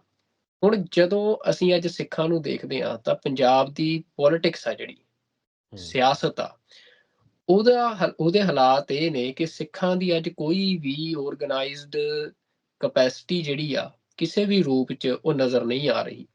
ਸ਼੍ਰੋਮਣੀ ਅਕਾਲੀ ਦਲ ਉਹ ਬਿਲਕੁਲ ਅੱਜ ਅਸੀਂ ਕਹਿ ਸਕਦੇ ਹਾਂ ਕਿ ਖਤਮ ਹੋਇਆ ਨਜ਼ਰ ਆ ਰਿਹਾ ਹੈ। ਜਿਹੜਾ ਕਿ ਸ਼੍ਰੋਮਣੀ ਅਕਾਲੀ ਦਲ ਬਾਦਲ ਬਣਿਆ ਸੀ ਤੇ ਅੱਜ ਉਹ ਉਸ ਤੋਂ ਗਾਂਹ ਵੀ ਬਿਲਕੁਲ ਖਾਤਮੇ ਤੇ ਨਜ਼ਰ ਆ ਰਿਹਾ। ਉਸ ਤੋਂ ਇਲਾਵਾ ਸਿੱਖਾਂ ਦੀਆਂ ਜਿਹੜੀਆਂ ਆਰਗੇਨਾਈਜੇਸ਼ਨਸ, ਭਾਵੇਂ ਸ਼੍ਰੋਮਣੀ ਅਕਾਲੀ ਦਲ ਅੰਮ੍ਰਿਤਸਰ ਆ, ਦਲ ਖਾਲਸਾ ਆ, ਇਹ ਆਰਗੇਨਾਈਜੇਸ਼ਨਸ ਇੱਕ ਖਾਲਿਸਤਾਨ ਦੇ ਆਈਡੀਏ ਦੇ ਉੱਤੇ ਇਹ ਲਗਾਤਾਰ ਆਪਣਾ ਸਰਵਾਈਵਲ ਕਰ ਰਹੀਆਂ ਨੇ, ਲੋਕਾਂ ਨੂੰ ਆਰਗੇਨਾਈਜ਼ ਵੀ ਕਰ ਰਹੀਆਂ। ਪਰ ਜਿਹੜੀ ਇੱਕ ਮਾਸ ਮੋਬਿਲਾਈਜੇਸ਼ਨ ਆ ਉਹ ਸਿੱਖ ਨਿਸ਼ਾਨ ਦੇ ਹੇਠ, ਸਿੱਖ ਆਈਡੀਏ ਦੇ ਹੇਠ ਹੋਣ ਦੀ ਬਜਾਏ ਉਹ ਆਮ ਆਦਮੀ ਪਾਰਟੀ ਦੇ ਵੱਲ ਗਈ ਇੱਕ ਸਮੇਂ 'ਚ। ਤੇ ਅੱਜ ਸਿੱਖਾਂ 'ਚ ਇਹ ਨਜ਼ਰ ਆ ਰਿਹਾ ਕਿ ਕੋਈ ਵੀ ਕਪੈਸਿਟੀ ਬਿਲਡਿੰਗ ਵਾਲੀ ਜਿਹੜੀ ਆਰਗੇਨਾਈਜੇਸ਼ਨਲ ਸਟਰਕਚਰ ਆ ਉਹ ਫਾਰਮ ਨਹੀਂ ਹੋ ਰਿਹਾ। ਤੇ ਮਤਲਬ ਇਹਦੇ ਵਿੱਚ ਜਿਹੜਾ ਇਹ ਕ੍ਰਾਈਸਿਸ ਆ, ਇਹਨੂੰ ਕਿੱਦਾਂ ਰਿਜ਼ੋਲਵ ਕੀਤਾ ਜਾਵੇ, ਇਹਦੀ ਕਿੰਨੀ ਕੁ ਮਹੱਤਤਾ ਆ ਕਿਸੇ ਆਰਗੇਨਾਈਜੇਸ਼ਨ ਦੀ, ਖਾਸ ਤੌਰ ਤੇ ਜਿਹੜੀ ਸਿਆਸਤ ਦੇ ਨਾਲ ਜੁੜੀ ਹੋਵੇ, ਜਿਹੜੀ ਪੋਲਿਟਿਕਸ ਕਰਦੀ ਹੋਵੇ ਆਰਗੇਨਾਈਜੇਸ਼ਨ, ਉਹਦੀ ਕਿੰਨੀ ਕੁ ਜ਼ਰੂਰਤ ਆ ਤੇ ਇਹ ਕਰਨ ਲਈ ਕੀ ਉਦਮ ਕਰਨੇ ਚਾਹੀਦੇ ਆ? ਉਹਦੀ ਅਣਸਰ ਦੀ ਲੋੜ ਹੈ। ਉਹਦੇ ਉਹਦੇ ਬਾਰੇ ਕੋਈ ਸੈਕੰਡ ਥਾਟ ਨਹੀਂ ਹੋ ਸਕਦੀ। ਸਿੱਖਾਂ ਕੋਲੇ ਉਹ ਹੈ ਨਹੀਂ। ਸਿੱਖਾਂ ਨੂੰ ਉਹਦੇ ਬਾਰੇ ਕੁਛ ਕਰਨਾ ਚਾਹੀਦਾ ਹੈ। ਉਹਦੇ ਬਾਰੇ ਕੀ ਕਰਨਾ ਚਾਹੀਦਾ? ਜ਼ਿੰਦਗੀ ਚਲਾਉਣ ਲਈ ਮਲਟੀਪਲ ਤਰ੍ਹਾਂ ਦੇ ਐਕਸਪਰਟ ਚਾਹੀਦੇ ਆ। ਜੇ ਤੁਸੀਂ ਬਿਮਾਰ ਹੋ ਗਏ, ਤੁਸੀਂ ਵਕੀਲ ਕੋਲੇ ਨਹੀਂ ਜਾ ਸਕਦੇ। ਤੁਸੀਂ ਮੁਕੱਦਮੇ 'ਚ ਫਸ ਗਏ, ਤੁਸੀਂ ਡਾਕਟਰ ਕੋਲੇ ਨਹੀਂ ਜਾ ਸਕਦੇ। ਦੋਨੋਂ ਪੜ੍ਹੇ ਲਿਖੇ ਆ, ਪਰ ਦੋਨੋਂ ਇੱਕ ਦੂਜੇ ਦਾ ਬਦਲ ਨਹੀਂ ਗਏ। ਦੋਵਾਂ ਦੀ ਅੱਡੋ ਅੱਡ ਐਕਸਪਰਟੀਜ਼ ਹੈ। ਡਾਕਟਰ ਸਿਆਣਾ ਤੇ ਪੜ੍ਹਿਆ ਲਿਖਿਆ, ਪਰ ਉਹ ਸਾਡੀ ਕਾਰ ਨਹੀਂ ਠੀਕ ਕਰ ਸਕਦਾ। ਸਾਨੂੰ ਕਾਰ ਮਕੈਨਿਕ ਵੀ ਚਾਹੀਦਾ। ਸਾਨੂੰ ਗੱਡਾ ਬਣਾਉਣ ਵਾਲਾ ਕਾਰੀਗਰ ਵੀ ਚਾਹੀਦਾ। ਤੁਸੀਂ ਕਾਰ ਤੇ ਪੱਠੇ ਤਾਂ ਲੈ ਕੇ ਨਹੀਂ ਆ ਸਕਦੇ ਖੇਤੋਂ। ਤੁਹਾਨੂੰ ਟਰਾਲੀ ਵੀ ਚਾਹੀਦੀ ਹੈ, ਟਰੈਕਟਰ, ਹਰ ਚੀਜ਼ ਚਾਹੀਦੀ ਹੈ ਜ਼ਿੰਦਗੀ ਨੂੰ। ਇਸ ਲਈ ਜਿਹੜਾ ਪਹਿਲੀ ਲੋੜ ਹੈ ਉਹ ਆ ਬਿਰਤਾਂਤ। ਮਾਰਕਸਿਸਟਾਂ ਨੇ ਕੀ ਕੀਤਾ? ਰੈਡੀਮੇਡ ਬਿਰਤਾਂਤ ਲੈ ਲਿਆ ਰਸ਼ੀਆ ਤੋਂ, ਚਾਈਨਾ ਤੋਂ, ਇੰਟਰਨੈਸ਼ਨਲ ਮਾਰਕਸਿਸਟ ਧਿਰਾਂ ਤੋਂ, ਉਹਨੂੰ ਪੰਜਾਬ 'ਚ ਲਾਗੂ ਕਰਨ ਦੀ ਕੋਸ਼ਿਸ਼ ਕੀਤੀ। ਹੁਣ ਮਾਰਕਸਿਸਟਾਂ ਦੀ ਨਾਕਾਮਯਾਬੀ ਇਹ ਹੈ ਕਿ ਉਹਨਾਂ ਦੇ ਮਗਰ ਕੋਈ ਮਜ਼ਬੂਤ ਸਿਆਸੀ ਲਹਿਰ ਪੰਜਾਬ ਦੀ ਧਰਤੀ 'ਤੇ ਨਹੀਂ ਬਣ ਸਕੀ। ਉਹਨਾਂ ਦੀ ਕਾਮਯਾਬੀ ਇਹ ਹੈ ਕਿ ਉਹ ਕਲਚਰਲ ਸਪੇਸ ਨੂੰ ਸੈਕੂਲਰਾਈਜ਼ ਕਰਕੇ ਸਿੱਖਾਂ ਨੂੰ ਹਾਸ਼ੀਏ ਤੇ ਧੱਕ ਗਏ। ਹੁਣ ਜਿਹੜੀ ਇੰਡੀਅਨ ਸਟੇਟ ਹੈ, ਉਹਨਾਂ ਕੋਲੇ ਬਹੁਤ ਵੈਲ ਆਰਗੇਨਾਈਜ਼ਡ ਮਸ਼ੀਨਰੀ ਸੀ। ਇੰਟੈਲੀਜੈਂਸ ਏਜੰਸੀਆਂ ਦੇ ਐਕਸਪਰਟ ਸੀ, ਜਿਨ੍ਹਾਂ 'ਚ ਜਿਹੜੇ IPS IAS ਆਫਿਸਰਸ ਹੈ, ਉਹਨਾਂ 'ਚੋਂ ਬੈਸਟ ਲਏ ਜਾਂਦੇ ਹੈ। ਤੇ IPS IAS ਬਣਨ ਲਈ ਵਿਦਿਆਰਥੀਆਂ ਨੂੰ ਬਹੁਤ ਜ਼ਿਆਦਾ ਮਿਹਨਤ ਕਰਨੀ ਪੈਂਦੀ ਹੈ। ਉਹ ਮਿਹਨਤੀ ਵਿਦਿਆਰਥੀ ਹੁੰਦੇ ਆ, ਉਹਨਾਂ ਨੇ ਕਾਫੀ ਕੁਛ ਦੁਨੀਆ ਬਾਰੇ ਪੜ੍ਹਿਆ ਹੁੰਦਾ। ਫਿਰ ਉਹਨਾਂ ਕੋਲੇ ਦੁਨੀਆ ਦੇ CIA ਦੇ, KGB ਦੇ ਮਾਡਲ ਪਏ ਆ ਮਿਮਿਕ ਕਰਨ ਲਈ। ਉਹਨਾਂ ਦੀ ਨਕਲ ਕਰਕੇ ਉਹ ਸਾਡੇ ਤੇ ਹੂ ਬਹੂ ਕਈ ਤਰ੍ਹਾਂ ਦੇ ਸਿਸਟਮ ਜਿਹੜੇ ਆ ਕਲੋਨੀਅਲ ਪੀਰੀਅਡ ਦੇ, ਅੱਜ ਦੇ ਦੌਰ ਦੇ, ਉਹ ਸਾਡੇ ਤੇ ਲਾਗੂ ਕਰ ਸਕਦੇ ਆ। ਉਹਨਾਂ ਕੋਲੇ ਯੂਨੀਵਰਸਿਟੀਆਂ ਦੇ ਵਿੱਚ ਵਿਦਵਾਨ ਹੈ, ਉਹ ਤਰ੍ਹਾਂ ਤਰ੍ਹਾਂ ਦੀਆਂ ਜਿਹੜੀਆਂ ਥਿਓਰੈਟੀਕਲ ਸਟ੍ਰੈਟਜੀਜ਼ ਉਹਨਾਂ ਲਈ ਇਨਵੈਂਟ ਕਰਦੇ ਆ, ਲੈ ਕੇ ਆਉਂਦੇ ਆ, ਉਹ ਲਾਗੂ ਕਰਦੇ ਆ। ਸਿੱਖਾਂ ਕੋਲੇ ਪਹਿਲੀ ਗੱਲ, ਬੰਦੇ ਨੂੰ ਆਪਦੇ ਕਿੱਤੇ ਪ੍ਰਤੀ ਸਿੰਸੀਅਰ ਹੋਣਾ ਚਾਹੀਦਾ। ਜੇ ਆਪਾਂ ਕਹਿੰਦੇ ਆ ਵੀ ਸਿੱਖਾਂ ਨੂੰ ਵਿਦਵਾਨ ਚਾਹੀਦੇ ਆ, ਤੇ ਕੱਲ ਨੂੰ ਮਾੜੀ ਜੀ ਲਹਿਰ ਬਣੇ ਤੇ ਵਿਦਵਾਨ ਆਖੇ ਵੀ ਮੈਨੂੰ ਤਾਂ ਅਕਾਲ ਤਖਤ ਦਾ ਜਥੇਦਾਰ ਬਣਾ ਦਿਓ ਜਾਂ ਮੈਨੂੰ ਪੰਜਾਬ ਦਾ ਮੁੱਖ ਮੰਤਰੀ ਬਣਾ ਦਿਓ, ਤੇ ਉਹ ਬੰਦਾ ਕਾਹਦਾ ਵਿਦਵਾਨ ਆ ਫਿਰ? ਉਹਦੀ ਆਪਦੇ ਕਿੱਤੇ ਨਾਲ ਕੀ ਸਿੰਸੀਅਰ ਹੈ, ਸਿੰਸੈਰਿਟੀ ਆ ਉਹਦੀ। ਜੇ ਮਤਲਬ ਵਿਦਵਾਨ ਨੇ ਆਪਣੀ ਜ਼ਿੰਦਗੀ ਥਾਟ ਪ੍ਰੋਸੈਸ ਨੂੰ ਡਿਵੋਟ ਕਰਨੀ ਹੈ, ਤੇ ਉਹ ਜਿਹੜੀ ਇੱਕ ਮੈਨੇਜਮੈਂਟ ਦੀ ਲੀਡਰਸ਼ਿਪ ਦੀ ਪੋਜੀਸ਼ਨ ਹੈ ਕਿਸੇ ਪੋਲੀਟੀਕਲ ਪਾਰਟੀ 'ਚ ਜਾਂ ਪੰਜਾਬ ਦੇ ਐਡਮਿਨਿਸਟ੍ਰੇਸ਼ਨ 'ਚ ਜਾਂ ਕਿਸੇ ਤਖਤ ਦੇ ਜਥੇਦਾਰ ਦਾ ਉਹਦਾ, ਉਧਰ ਵੇਖ ਹੀ ਨਹੀਂ ਸਕਦਾ। ਉਹਦੀ ਤਾਂ ਮਤਲਬ ਲਗਨ ਆ, ਜਿਹੜੀ ਪ੍ਰੇਮ ਵਰਗੀ ਲਗਨ, ਉਹ ਪੜ੍ਹਨ ਤੇ ਲਿਖਣ ਨਾਲ ਹੋਣੀ ਚਾਹੀਦੀ ਹੈ। ਸੋ ਠੀਕ ਹੈ, ਤੁਹਾਨੂੰ ਜਿੰਨੀ ਵਿਦਵਾਨ ਮਿਹਨਤ ਕਰਦਾ ਉਹਨੂੰ ਉਹਦਾ ਉਹਨਾਂ ਰਿਜ਼ਲਟ ਨਹੀਂ ਮਿਲਦਾ, ਫਿਰ ਸਿੱਖੀ ਕੀ ਹੈ? ਹੋਰ ਤੁਸੀਂ ਰਿਜ਼ਲਟ ਥੋੜ੍ਹਾ ਮੰਗਣਾ, ਤੁਸੀਂ ਸੇਵਾ ਕਰਨੀ ਹੈ। ਰਿਜ਼ਲਟ ਮਿਲੇ ਜਾਂ ਨਾ ਮਿਲੇ, ਤੁਸੀਂ ਤਾਂ ਆਪਦੀ ਜੋ ਸੇਵਾ ਦਾ ਮਤਲਬ ਸਮਰਪਣ ਹੈ ਨਾ, ਤੁਸੀਂ ਮਹਾਰਾਜ ਦਾ ਓਟ ਆਸਰਾ ਲੈ ਕੇ ਉਹਦੀ ਕਿਰਪਾ ਨਾਲ ਆਪਦਾ ਤਿਲ ਫੁੱਲ ਆ ਜਿਹੜਾ ਉਹ ਅਰਪਣ ਕਰਨਾ ਹੈ ਗੁਰੂ ਦੇ ਸੰਗਤ ਦੇ ਚਰਨਾਂ 'ਚ। ਤੁਸੀਂ ਕੋਈ ਸੌਦੇਬਾਜ਼ੀ ਥੋੜ੍ਹਾ ਵੀ ਮੈਂ ਇਹਨਾਂ ਕਰਦਾ ਮੈਨੂੰ ਇਹ ਮਿਲੇ। ਵਿਦਵਾਨਾਂ ਨੂੰ ਨਾ ਪੋਲੀਟੀਕਲ ਲੀਡਰ ਜਿੰਨੀ ਪ੍ਰਸਿੱਧੀ ਮਿਲ ਸਕਦੀ ਹੈ, ਨਾ ਓਨੀ ਦੁਨਿਆਵੀ ਸ਼ਾਨੋ ਸ਼ੌਕਤ, ਪਰ ਉਹਨਾਂ ਦਾ ਰੋਲ ਜ਼ਿਆਦਾ ਵੱਡਾ ਹੈ। ਸੋ ਪਹਿਲਾਂ ਬੰਦੇ ਉੱਠਣੇ ਚਾਹੀਦੇ ਆ ਜਿਹੜੇ ਆਪਣੇ ਇਸ ਸੁੱਚੀ ਕਾਰ ਲਈ ਅੰਦਰੋਂ ਸੱਚੇ ਸੁੱਚੇ ਹੋਣ, ਸੁਹਿਰਦ ਹੋਣ, ਸਮਰਪਿਤ ਹੋਣ, ਵਿਦਵਾਨਾਂ ਦਾ ਭੋਜ ਤਿਆਰ ਕਰੀਏ। ਪਹਿਲੀ ਲੋੜ ਇਹ ਆ। ਉਦੋਂ ਬਾਅਦ ਜਿਹੜਾ ਸਿਆਸੀ ਆਗੂ ਆ, ਉਹਨਾਂ ਚੋਂ ਕਿਸੇ ਨੇ ਮੁੱਖ ਮੰਤਰੀ ਬਣਨਾ, ਕੱਲ ਨੂੰ ਖਾਲਿਸਤਾਨ ਬਣਦਾ, ਉਹਨਾਂ ਚੋਂ ਕਿਸੇ ਨੇ ਖਾਲਿਸਤਾਨ ਦਾ ਪ੍ਰਧਾਨ ਬਣਨਾ ਹੈ। ਧਾਰਮਿਕ ਆਗੂਆਂ ਚੋਂ, ਸਿਆਸੀ ਆਗੂਆਂ ਚੋਂ ਕਿਸੇ ਨੇ ਤਖਤ ਦਾ ਜਥੇਦਾਰ ਬਣਨਾ। ਉਹਨਾਂ ਕੋਲੇ ਅਹੁਦੇ ਹੈਗੇ ਆ, ਉਹਨਾਂ ਕੋਲੇ ਪਾਵਰ ਹੈ, ਉਹ ਆਪਦੇ ਆਪ ਨੂੰ ਖੁਦਾ ਨਾ ਸਮਝਣ। ਪਾਵਰ ਉਹਨਾਂ ਕੋਲ ਹੀ ਰਹਿਣੀ ਹੈ, ਪਰ ਉਹਨਾਂ ਨੂੰ ਇਹ ਪਤਾ ਹੋਣਾ ਚਾਹੀਦਾ ਅਕਲ ਉਹਨਾਂ ਕੋਲੇ ਹੈ ਨਹੀਂ ਗੀ। ਅਕਲ ਉਹਨਾਂ ਕੋਲੇ ਘੱਟ ਰਹਿਣੀ ਹੈ। ਵਿਜ਼ਡਮ ਉਸੇ ਬੰਦੇ ਕੋਲੇ ਹੈ ਜਿਹਨੇ ਵਿਜ਼ਡਮ ਹਾਸਲ ਕਰਨ ਨੂੰ ਆਪਣਾ ਜੀਵਨ ਸਮਰਪਿਤ ਕੀਤਾ। ਸੋ ਡਿਸੀਜਨ ਮੇਕਿੰਗ, ਗਵਰਨੈਂਸ, ਉਹ ਪੋਲੀਟੀਕਲ ਤੇ ਰਿਲੀਜੀਅਸ ਲੀਡਰਸ਼ਿਪ ਕੋਲੇ ਰਹਿਣੀ ਹੈ, ਪਰ ਉਹਨਾਂ 'ਚ ਇਹ ਨਿਮਰਤਾ ਚਾਹੀਦੀ ਹੈ ਕਿ ਉਹ ਕੋਈ ਵਿਦਵਾਨਾਂ ਦੇ ਪੈਨਲ ਬਣਾਉਣ ਜਿਨ੍ਹਾਂ ਦੀ ਸਲਾਹ ਨਾਲ ਉਹ ਫੈਸਲੇ ਕਰਨ। ਉਹਨਾਂ ਨੂੰ ਆਪਦੇ ਆਪ ਨੂੰ ਮਾੜੀ ਜੀ ਪ੍ਰਸਿੱਧੀ ਮਿਲੀ, ਆਪਦੇ ਆਪ ਨੂੰ ਖੁਦਾ ਨਹੀਂ ਸਮਝਣਾ ਚਾਹੀਦਾ। ਉਹਨਾਂ ਨੂੰ ਅਕਲ ਬਹੁਤ ਘੱਟ ਹੁੰਦੀ ਹੈ। ਸਿੱਖ ਲੀਡਰਸ਼ਿਪ ਜਿਹੜੀ, ਉਹਦਾ ਤਾਂ ਬਦਕਿਸਮਤੀ ਨੂੰ ਖਾਨਾ ਹੀ ਖਾਲੀ ਹੈ, ਉਹਨਾਂ ਦੇ ਪੱਲੇ ਤਾਂ ਕੱਖ ਵੀ ਨਹੀਂਗਾ। ਸੋ ਵਿਦਵਾਨ ਨੂੰ ਆਗੂ ਬਣਨ ਦੀ ਕੋਸ਼ਿਸ਼ ਨਹੀਂ ਕਰਨੀ ਚਾਹੀਦੀ। ਤੇ ਇਹ ਠੀਕ ਹੈ ਕਿ ਵਿਦਵਾਨ ਹਮੇਸ਼ਾ ਹੀ ਲੀਡਰਾਂ ਤੋਂ ਸਿਆਣਾ ਹੋਊਗਾ, ਪਰ ਉਹਨੂੰ ਆਪਦਾ ਕੰਮ ਕਰਨਾ ਚਾਹੀਦਾ। ਲੀਡਰਾਂ ਨੇ ਕੰਟਰੋਲ ਕਰਨਾ, ਉਹਨਾਂ ਨੂੰ ਵਿਦਵਾਨ ਬਣਨ ਦਾ ਭੁਲੇਖਾ ਨਹੀਂ ਪਾਲਣਾ ਚਾਹੀਦਾ।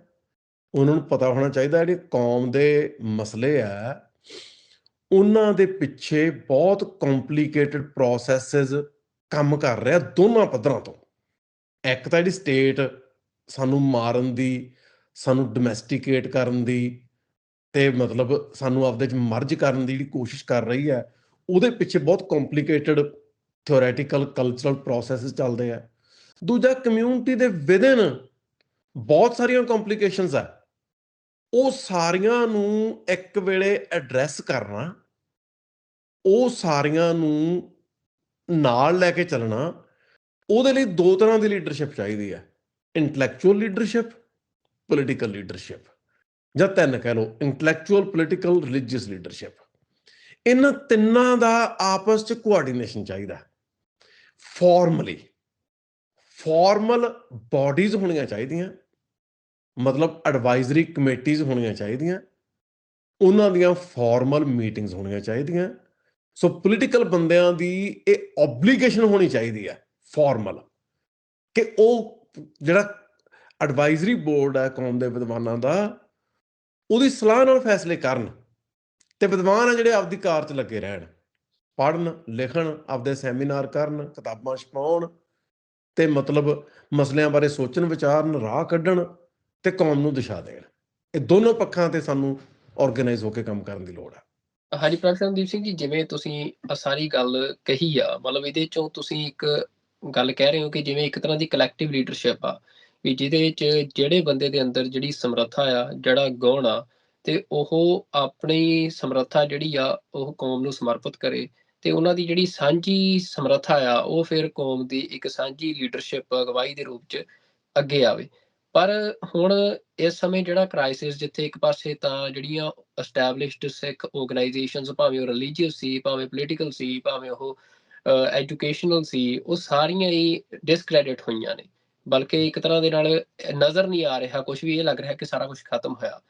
ਜੇ ਹੁਣ ਨਵਾਂ ਕੁਛ ਉਸਾਰਨਾ, ਤਾਂ ਇਸ ਸਾਰੇ ਮਾਹੌਲ ਦੇ ਵਿੱਚ ਵੀ ਇਹ ਨਜ਼ਰ ਆ ਰਿਹਾ ਹੈ ਕਿ ਸਿੱਖਾਂ ਦੇ ਅੰਦਰ ਇੱਕੋ ਨੈਰੇਟਿਵ ਜਿਵੇਂ ਫਲੋਟ ਕੀਤਾ ਜਾ ਰਿਹਾ ਕਿ ਮਤਲਬ ਜਥੇਬੰਦੀਆਂ ਦੀ ਜਾਂ ਕਲੈਕਟਿਵ ਲੀਡਰਸ਼ਿਪ ਦੀ ਲੋੜ ਘੱਟ, ਤੇ ਜਿਹੜੀਆਂ ਪਰਸਨੈਲਿਟੀਜ਼ ਨੇ, ਜਿਹੜੀ ਸ਼ਖਸੀਅਤ ਆ, ਕਿ ਉਹਨਾਂ ਸ਼ਖਸੀਅਤਾਂ ਦੇ ਆਲੇ ਦੁਆਲੇ ਸਾਰਾ ਕੁਝ ਉਸਾਰਿਆ ਜਾ ਰਿਹਾ। ਮਤਲਬ ਵੀ ਪਿਛਲੇ ਕੁਝ ਸਮੇਂ 'ਚ ਇਹ ਦੇਖਣ 'ਚ ਉੱਭਰਿਆ। ਹਾਲਾਂਕਿ ਬਿਲਕੁਲ ਦੀਪ ਸਿੱਧੂ ਨੇ ਕਿਸਾਨ ਸੰਘਰਸ਼ ਦੇ ਵਿੱਚ ਇੱਕ ਵੱਡਾ ਜਿਹੜਾ ਨੈਰੇਟਿਵ ਦਾ ਸ਼ਿਫਟ ਲੈ ਕੇ ਆਇਆ, ਦੀਪ ਸਿੱਧੂ ਦੀ ਪਰਸਨੈਲਿਟੀ ਸਿੱਖਾਂ ਦੇ ਅੰਦਰ। ਤਾਂ ਦੀਪ ਸਿੱਧੂ ਹਮੇਸ਼ਾ ਇਸ ਗੱਲ ਦੇ ਉੱਤੇ ਜ਼ੋਰ ਦਿੰਦਾ ਰਿਹਾ ਕਿ ਇੱਕ ਸਾਨੂੰ ਕਲੈਕਟਿਵ ਲੀਡਰਸ਼ਿਪ ਜਿਹੜੀ ਆ ਉਹ ਬਿਲਡ ਕਰਨੀ ਚਾਹੀਦੀ ਆ। ਇਹਦੇ ਲਈ ਉਹਨੇ ਆਪਣੇ ਆਪ ਨੂੰ ਕਾਫੀ ਪਿੱਛੇ ਕਰਨ ਦੀ ਕੋਸ਼ਿਸ਼ ਵੀ ਕੀਤੀ, ਤੇ ਜਥੇਬੰਦੀ ਵੀ ਉਸਾਰਨ ਵੱਲ ਨੂੰ ਉਹਨੇ ਸਟੈਪ ਚੁੱਕੇ।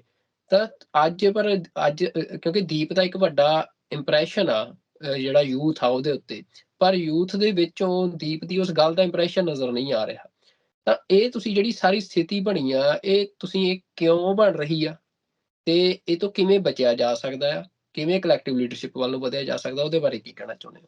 ਦੇਖੋ, ਦੀਪ ਸਿੱਧੂ ਦੀ ਗੱਲ ਸ਼ੁਰੂ ਕਰਦੇ ਆ।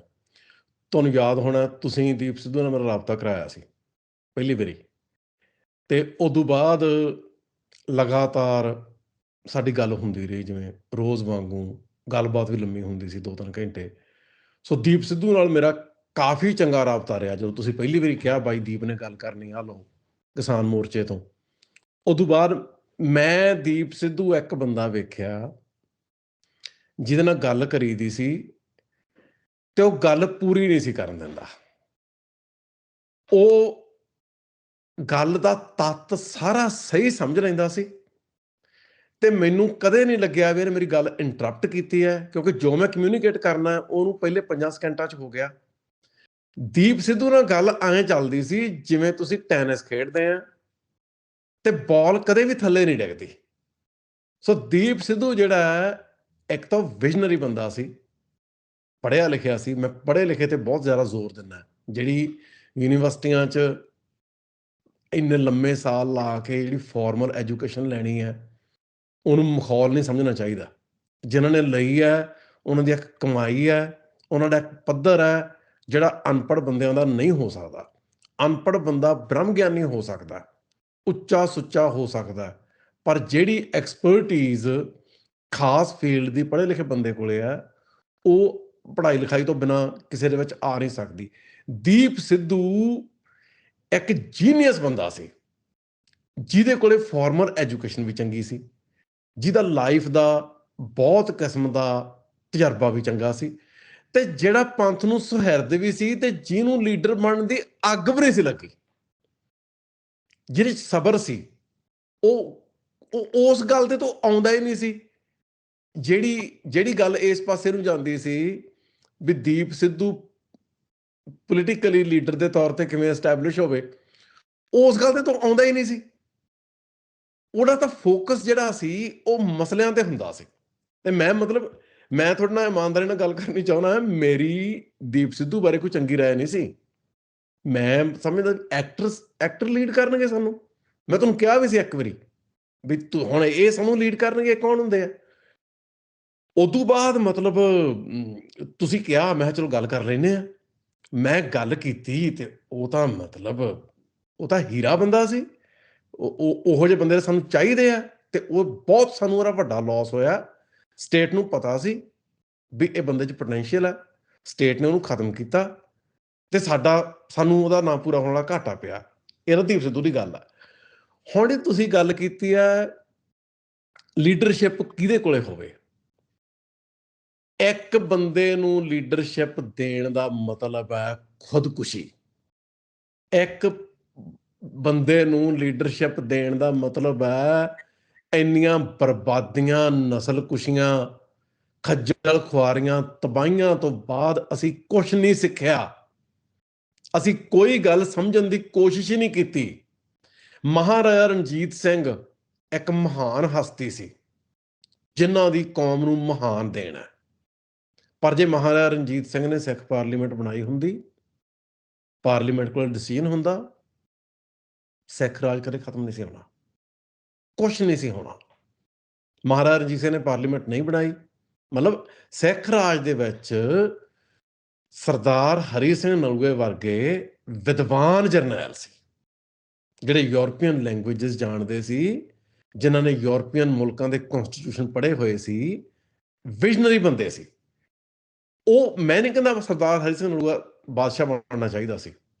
ਮੈਂ ਇਹ ਕਹਿੰਦਾ ਵੀ ਜੇ ਬਾਦਸ਼ਾਹ ਲਈ ਸਭ ਤੋਂ ਕਾਬਲ ਉਮੀਦਵਾਰ ਸੀ ਤੇ ਉਹ ਸਰਦਾਰ ਹਰੀ ਸਿੰਘ ਨਲੂਆ ਸੀ, ਸੋ ਉਹ ਜਮਰੌਰ 'ਚ ਨਹੀਂ ਹੋਣਾ ਚਾਹੀਦਾ ਸੀ, ਉਹ ਲਾਹੌਰ ਦਰਬਾਰ 'ਚ ਹੋਣਾ ਚਾਹੀਦਾ ਸੀ, ਉਹ ਜਿਉਂਦਾ ਰਹਿਣਾ ਚਾਹੀਦਾ ਸੀ। ਪਰ ਸਾਨੂੰ ਨਲੂਏ ਸਰਦਾਰ ਵਰਗੇ 50 ਬੰਦਿਆਂ ਦੀ ਪਾਰਲੀਮੈਂਟ ਚਾਹੀਦੀ ਸੀ। ਉਹ ਜਿਹੜੀ ਸੈਨੇਟ ਨੇ ਗਵਰਨ ਕਰਨਾ ਨਾ, ਉਹਦਾ ਕੋਈ ਬਦਲ ਨਹੀਂ। ਇੱਕ ਬੰਦਾ ਕੋਈ ਲੀਡਰ ਨਹੀਂ ਬਣ ਸਕਦਾ। ਹੁਣ ਕੁਐਸਚਨ ਇਹ ਹੈ ਕਿ ਸਿੱਖਾਂ ਦੇ ਵਿੱਚ ਜੇ ਹੁਣ ਤੁਸੀਂ ਨੈੱਟ ਕੇ ਕੰਮ ਕਰਨ ਲੱਗ ਪੈਂਦੇ ਆ, ਨੌਜਵਾਨ ਫੀਲਡ ਜਾਂਦੇ ਆ, ਕੁਝ ਲੋਕ ਕਰ ਵੀ ਰਹੇ ਆ, ਸ਼ਾਇਦ ਤੁਹਾਨੂੰ ਕੋਈ ਰਿਸਪੌਂਸ ਨਾ ਮਿਲੇ। ਇੱਕ ਬੰਦੇ ਦੇ ਹੱਕ 'ਚ ਲਹਿਰ ਬਣ ਜਾਂਦੀ ਹੈ, ਸਾਰਾ ਪੰਜਾਬ ਉਧਰ ਨੂੰ ਉਲਟ ਜਾਂਦਾ ਤੇ ਲੱਗਣ ਲੱਗ ਪੈਂਦਾ ਵਾਕਿਆ ਵੀ ਕੋਈ ਲਹਿਰ ਬਣ ਗਈ। ਉਹਦਾ ਕਾਰਨ ਸਮਝਣ ਦੀ ਲੋੜ ਆ। ਉਹਦਾ ਕਾਰਨ ਇਹ ਆ ਸਿੱਖਾਂ ਨਾਲ ਹੋਈ ਆ ਬਹੁਤ ਮਾੜੀ। ਸਿੱਖਾਂ ਦੀ ਬਹੁਤ ਜ਼ਿਆਦਾ ਬੇਪਤੀ ਹੋਈ ਹੈ, ਬਹੁਤ ਬਰਬਾਦੀ ਹੋਈ ਹੈ ਤੇ ਮਤਲਬ ਕੱਖੋਂ ਹੌਲੇ ਕਰਤਾ ਇੰਡੀਅਨ ਸਟੇਟ ਨੇ ਸਿੱਖਾਂ ਨੂੰ, ਹਰ ਪੱਖੋਂ ਮਾਰਤਾ, ਧਰਤੀ ਬਰਬਾਦ ਕਰਤੀ, ਇਕਨੋਮੀ ਬਰਬਾਦ ਕਰਤੀ, ਉੱਥੋਂ ਡਿਸਪਲੇਸ ਕਰਕੇ ਬਾਹਰ ਧੱਕ ਤੇ ਉੱਥੇ ਸੈਟਲਰ ਲਿਆ ਕੇ ਪੰਜਾਬ ਦੇ ਡੈਮੋਗ੍ਰਾਫਿਕਸ ਜਿਹੜੇ ਉਹ ਚੇਂਜ ਕਰ ਰਹੇ, ਹਰ ਪੱਖੋਂ ਮਾਰਤੇ। ਉਹਦੇ ਕਰਕੇ, ਉਹਨਾਂ ਮਾਰਾਂ ਕਰਕੇ ਸਿੱਖ ਅੰਦਰੋਂ ਵਲੂੰਧਰੇ ਪਏ ਆ ਤੇ ਇੰਨੇ ਵਲੂੰਧਰੇ ਪਏ ਆ ਵੀ ਜਦੋਂ ਕੋਈ ਇੱਕ ਬੰਦਾ ਆਉਂਦਾ ਤੇ ਉਹਦੇ ਹੱਕ 'ਚ ਕੋਈ ਵੇਵ ਬਣਦੀ ਹੈ ਤੇ ਲੋਕਾਂ ਨੂੰ ਲੱਗਦਾ ਵੀ ਆਹਾ ਗੱਲ ਸ਼ੁਰੂ ਹੋਣ ਲੱਗੀ ਹੈ ਤੇ ਹੁਣ ਬਸ ਕੋਈ ਡਿੱਕਾ ਨਾ ਡਾਵੇ ਇਸ ਗੱਲ 'ਚ। ਹੁਣ ਪੋਜ਼ਿਟਿਵ ਹੋਵੋ, ਜਿਹੜੀ ਗੱਲ ਚੱਲਣ ਲੱਗੀ ਹੈ ਇਹਦੀ ਸਪੋਰਟ ਕਰੋ। ਜਿਹੜੀ ਗੱਲ ਇਹ ਚੰਗੀ ਭਾਵਨਾ ਹੈ, ਪਰ ਜਿਹੜੀ ਗੱਲ ਸਿੱਖ ਸਮਝਦੇ ਨਹੀਂ, ਸੋਸ਼ਲ ਜਾਂ ਪੋਲੀਟੀਕਲ ਪ੍ਰੋਸੈਸਸ ਨੂੰ ਅਸੀਂ ਕੰਟਰੋਲ ਨਹੀਂ ਕਰਦੇ। ਜਿਹੜੀ ਇੱਕਦਮ ਲਹਿਰ ਬਣਦੀ ਹੈ ਉਹਦੀਆਂ ਲਿਮਿਟੇਸ਼ਨਸ ਹੈ, ਉਹ ਜ਼ਿਆਦਾ ਦੂਰ ਤੱਕ ਜਾ ਨਹੀਂ ਸਕਦੀ, ਉਹਦੇ 'ਚ ਬਹੁਤ ਵੱਡਾ ਪੋਟੈਂਸ਼ੀਅਲ ਹੈ ਹੀ ਨਹੀਂਗਾ। ਤੁਹਾਨੂੰ ਗ੍ਰਾਸ ਰੂਟ ਲੈਵਲ ਦੀ ਵਰਕਿੰਗ ਜਿਹੜੀ ਹੈ ਉਹ ਕਰਨੀ ਪੈਣੀ ਹੈ। ਅੰਮ੍ਰਿਤਪਾਲ ਪੰਜਾਬ ਗਿਆ ਤੇ ਮੈਨੂੰ ਪਹਿਲਾਂ ਮੇਰੀ ਉਹਦੇ ਨਾਲ ਕਦੇ ਗੱਲ ਨਹੀਂ ਸੀ ਹੋਈ। ਪਹਿਲੀ ਵਾਰੀ ਮੈਨੂੰ ਉਹਦੀ ਪੰਜਾਬ ਜਾ ਕੇ ਫੋਨ ਆਇਆ ਮੈਨੂੰ ਉਹਦਾ, ਤੇ ਮੈਨੂੰ ਉਹ ਕਹਿੰਦਾ ਭਾਜੀ ਮੈਂ ਪੰਜਾਬ ਆ ਗਿਆ। ਮੈਂ ਕਿੰਨੇ ਚਿਰ ਵਾਸਤੇ? ਕਹਿੰਦਾ ਭਾਜੀ ਮੈਂ ਪੱਕਾ ਆ ਗਿਆ ਤੇ ਆਪਾਂ ਹੁਣ ਇੱਥੇ ਹੀ ਰਹਿਣਾ, ਐਕਟੀਵਿਟੀ ਕਰਨੀ ਆ, ਕੋਈ ਸਲਾਹ? ਮੈਂ ਜਿਹੜੀ ਉਹ ਸਲਾਹ ਦਿੱਤੀ ਮੈਂ ਤੁਹਾਨੂੰ ਹੂਬਹੂ ਦੱਸਦਾ। ਮੈਂ ਕਿਹਾ ਸਿੰਪਲ, ਛਾਪੜ ਜੋ ਲੋਕਾਂ ਨੂੰ ਐਂ ਲੱਗੇ ਵੀ ਅੰਮ੍ਰਿਤਪਾਲ ਹੁੰਦੀ ਸੀ, ਇਹ ਤਾਂ ਫੁੱਸ ਪਟਾਕੇ ਨਿਕਲਿਆ। ਤੜਕੇ 4 ਵਜੇ ਉੱਠੋ, ਨਹਾ ਕੇ ਨਿਤਨੇਮ ਕਰਕੇ 5:30 ਵਜੇ ਘਰੋਂ ਨਿਕਲੋ ਤੇ ਪਿੰਡਾਂ 'ਚ 5-5, 10-10 ਬੰਦਿਆਂ ਨਾਲ ਮੀਟਿੰਗਾਂ ਕਰੋ, ਘੱਟੋ ਘੱਟ 1 ਸਾਲ। 1000 ਬੰਦੇ ਦਾ ਟਾਰਗੇਟ ਰੱਖੋ, ਘੱਟੋ ਘੱਟ 500 ਡੈਲੀਗੇਟ ਸਾਰੇ ਪੰਜਾਬ ਦੇ ਵਿੱਚੋਂ ਤਿਆਰ ਕਰੋ। ਉਦੋਂ ਬਾਅਦ ਉਹਨਾਂ ਦਾ ਡੈਲੀਗੇਟ ਇਜਲਾਸ ਕਰੋ ਦੀਵਾਨ ਹਾਲ ਮੰਜੀ ਸਾਹਿਬ 'ਚ। ਉੱਥੇ ਪੋਲੀਟੀਕਲ ਪ੍ਰੋਗਰਾਮ ਬਣਾ ਕੇ ਰੱਖੋ, ਪਹਿਲਾਂ ਉੱਥੇ ਪ੍ਰੋਗਰਾਮ ਦਿਓ, ਮਤੇ ਪੜ੍ਹੋ ਤੇ ਉੱਥੋਂ ਮੂਵਮੈਂਟ ਲਾਂਚ ਕਰੋ। ਜੇ ਮੈਂ ਉਹਨੂੰ ਕਿਹਾ ਜੇ ਤੁਸੀਂ ਇਹ ਕੰਮ ਨਾ ਕੀਤਾ ਥੋੜੇ ਚਿਰ 'ਚ ਤੁਹਾਨੂੰ ਸਟੇਟ ਨੇ ਅਰੈਸਟ ਕਰ ਲੈਣਾ, ਤੁਹਾਡੇ ਮਗਰ ਕਿਸੇ ਨੇ ਨਹੀਂ ਆਉਣਾ। ਮੈਂ ਕਿਹਾ ਲੋਕੀ ਆਪਣੇ ਨਾਲ ਆ, ਪਰ ਜਿੰਨਾ ਚਿਰ ਪਿੰਡਾਂ 'ਚ ਉਹਨਾਂ ਨੂੰ ਆਰਗੇਨਾਈਜ਼ ਕਰਕੇ ਲੈ ਕੇ ਆਉਣ ਵਾਲੇ ਤੁਹਾਡੇ ਬੰਦੇ ਹੈ ਨਹੀਂ, ਲੋਕੀ ਸਾਡੇ ਨਾਲ ਆਉਣਗੇ ਨਹੀਂ। ਸ੍ਰੀ ਗੁਰੂ ਗ੍ਰੰਥ ਸਾਹਿਬ ਦੀ ਬੇਅਦਬੀ ਦੇ ਖਿਲਾਫ ਹੋਏ ਪ੍ਰੋਟੈਸਟਾਂ ਤੋਂ ਬਿਨਾਂ ਕਿਸੇ ਗੱਲ ਲਈ ਵੀ ਲੋਕੀ ਆਪ ਮੁਹਾਰੇ ਨਹੀਂ ਆਏ। ਹਰ ਗੱਲ ਲਈ ਕਿਸੇ ਨਾ ਕਿਸੇ ਧਿਰ ਨੇ ਆਰਗੇਨਾਈਜ਼ ਕਰਕੇ ਪਿੰਡਾਂ 'ਚੋਂ ਬੰਦੇ ਠਾ ਕੇ ਲਿਆਂਦੇ ਆ। ਲੋਕੀ ਨਾਲ ਆ, ਪਰ ਲੋਕਾਂ ਨੇ ਆਉਣਾ ਕਿਤੇ ਨਹੀਂ। ਇਹ ਭੁੱਲ ਜਾਓ। ਤੇ ਤੁਸੀਂ ਮਤਲਬ ਤੁਸੀਂ ਅੰਦਰ ਹੋਣਾ ਹੀ ਹੋਣਾ। ਇਹ ਤਾਂ ਜਦੋਂ ਤੁਸੀਂ ਕੰਮ ਕਰੋਗੇ, ਸਟੇਟ ਨੇ ਤੁਹਾਡੇ ਤੇ ਕੇਸ ਪਾ ਕੇ ਤੁਹਾਨੂੰ ਅੰਦਰ ਕਰਨਾ ਹੀ ਕਰਨਾ। ਅੰਮ੍ਰਿਤਪਾਲ ਨੂੰ ਲਾਈਮਲਾਈਟ ਮਿਲ ਗਈ, ਉਹਦੇ ਸਾਥੀਆਂ ਨੂੰ ਲੱਗਿਆ ਵੀ ਸਾਡੇ ਦਾ ਸਾਰਾ ਕੁਝ ਹੱਥ 'ਚ ਆ ਗਿਆ। ਉਹਦੇ ਬੰਦੇ ਮਤਲਬ ਸਾਡੀ ਖਿੱਲੀ ਉਡਾਉਣ ਲੱਗ ਗਏ। ਇੱਕ ਬੰਦੇ ਨੇ ਤਾਂ ਇੱਥੋਂ ਤੱਕ ਕਿਹਾ ਵੀ ਇਹ ਤਾਂ ਕਹਿੰਦੇ ਆ ਵੀ ਸਵੇਰੇ ਸਾਨੂੰ ਫੋਨ ਕਰਕੇ ਪੁੱਛੇ ਵੀ ਕੀ ਕਰਨਾ ਹੈ ਤੇ ਸ਼ਾਮ ਨੂੰ ਆ ਕੇ ਰਿਪੋਰਟ ਦੇਵੇ। ਅਸੀਂ ਕੋਈ ਇਸ ਤਰ੍ਹਾਂ ਦੀ ਗੱਲ ਤਾਂ ਕਹੀ ਨਹੀਂ ਸੀ, ਨਾ ਸਾਡੀ ਕੋਈ ਇਸ ਤਰ੍ਹਾਂ ਦੀ ਭਾਵਨਾ ਸੀ। ਪਰ ਜੇ ਉਹਨਾਂ ਬੰਦਿਆਂ ਦੇ ਮੁਕਾਬਲੇ ਜਿਹੜੇ ਉਹਦੇ ਸਲਾਹਕਾਰ ਬਣੇ ਸੀ, ਸਾਨੂੰ ਜੇ ਪੁੱਛ ਵੀ ਲੈਂਦਾ ਤੇ ਕੀ ਏਡੀ ਏਡੀ ਫਿਰ ਕੀ ਮਾੜੀ ਗੱਲ ਸੀ? ਕੋਈ ਵੀ ਉਹਨੂੰ ਕੋਈ ਸਿੱਧੀ ਸਲਾਹ ਹੀ ਦੇਣੀ ਸੀ। ਹੁਣ ਉਹਨੇ ਢਾਂਚਾ ਨਹੀਂ ਬਣਾਇਆ।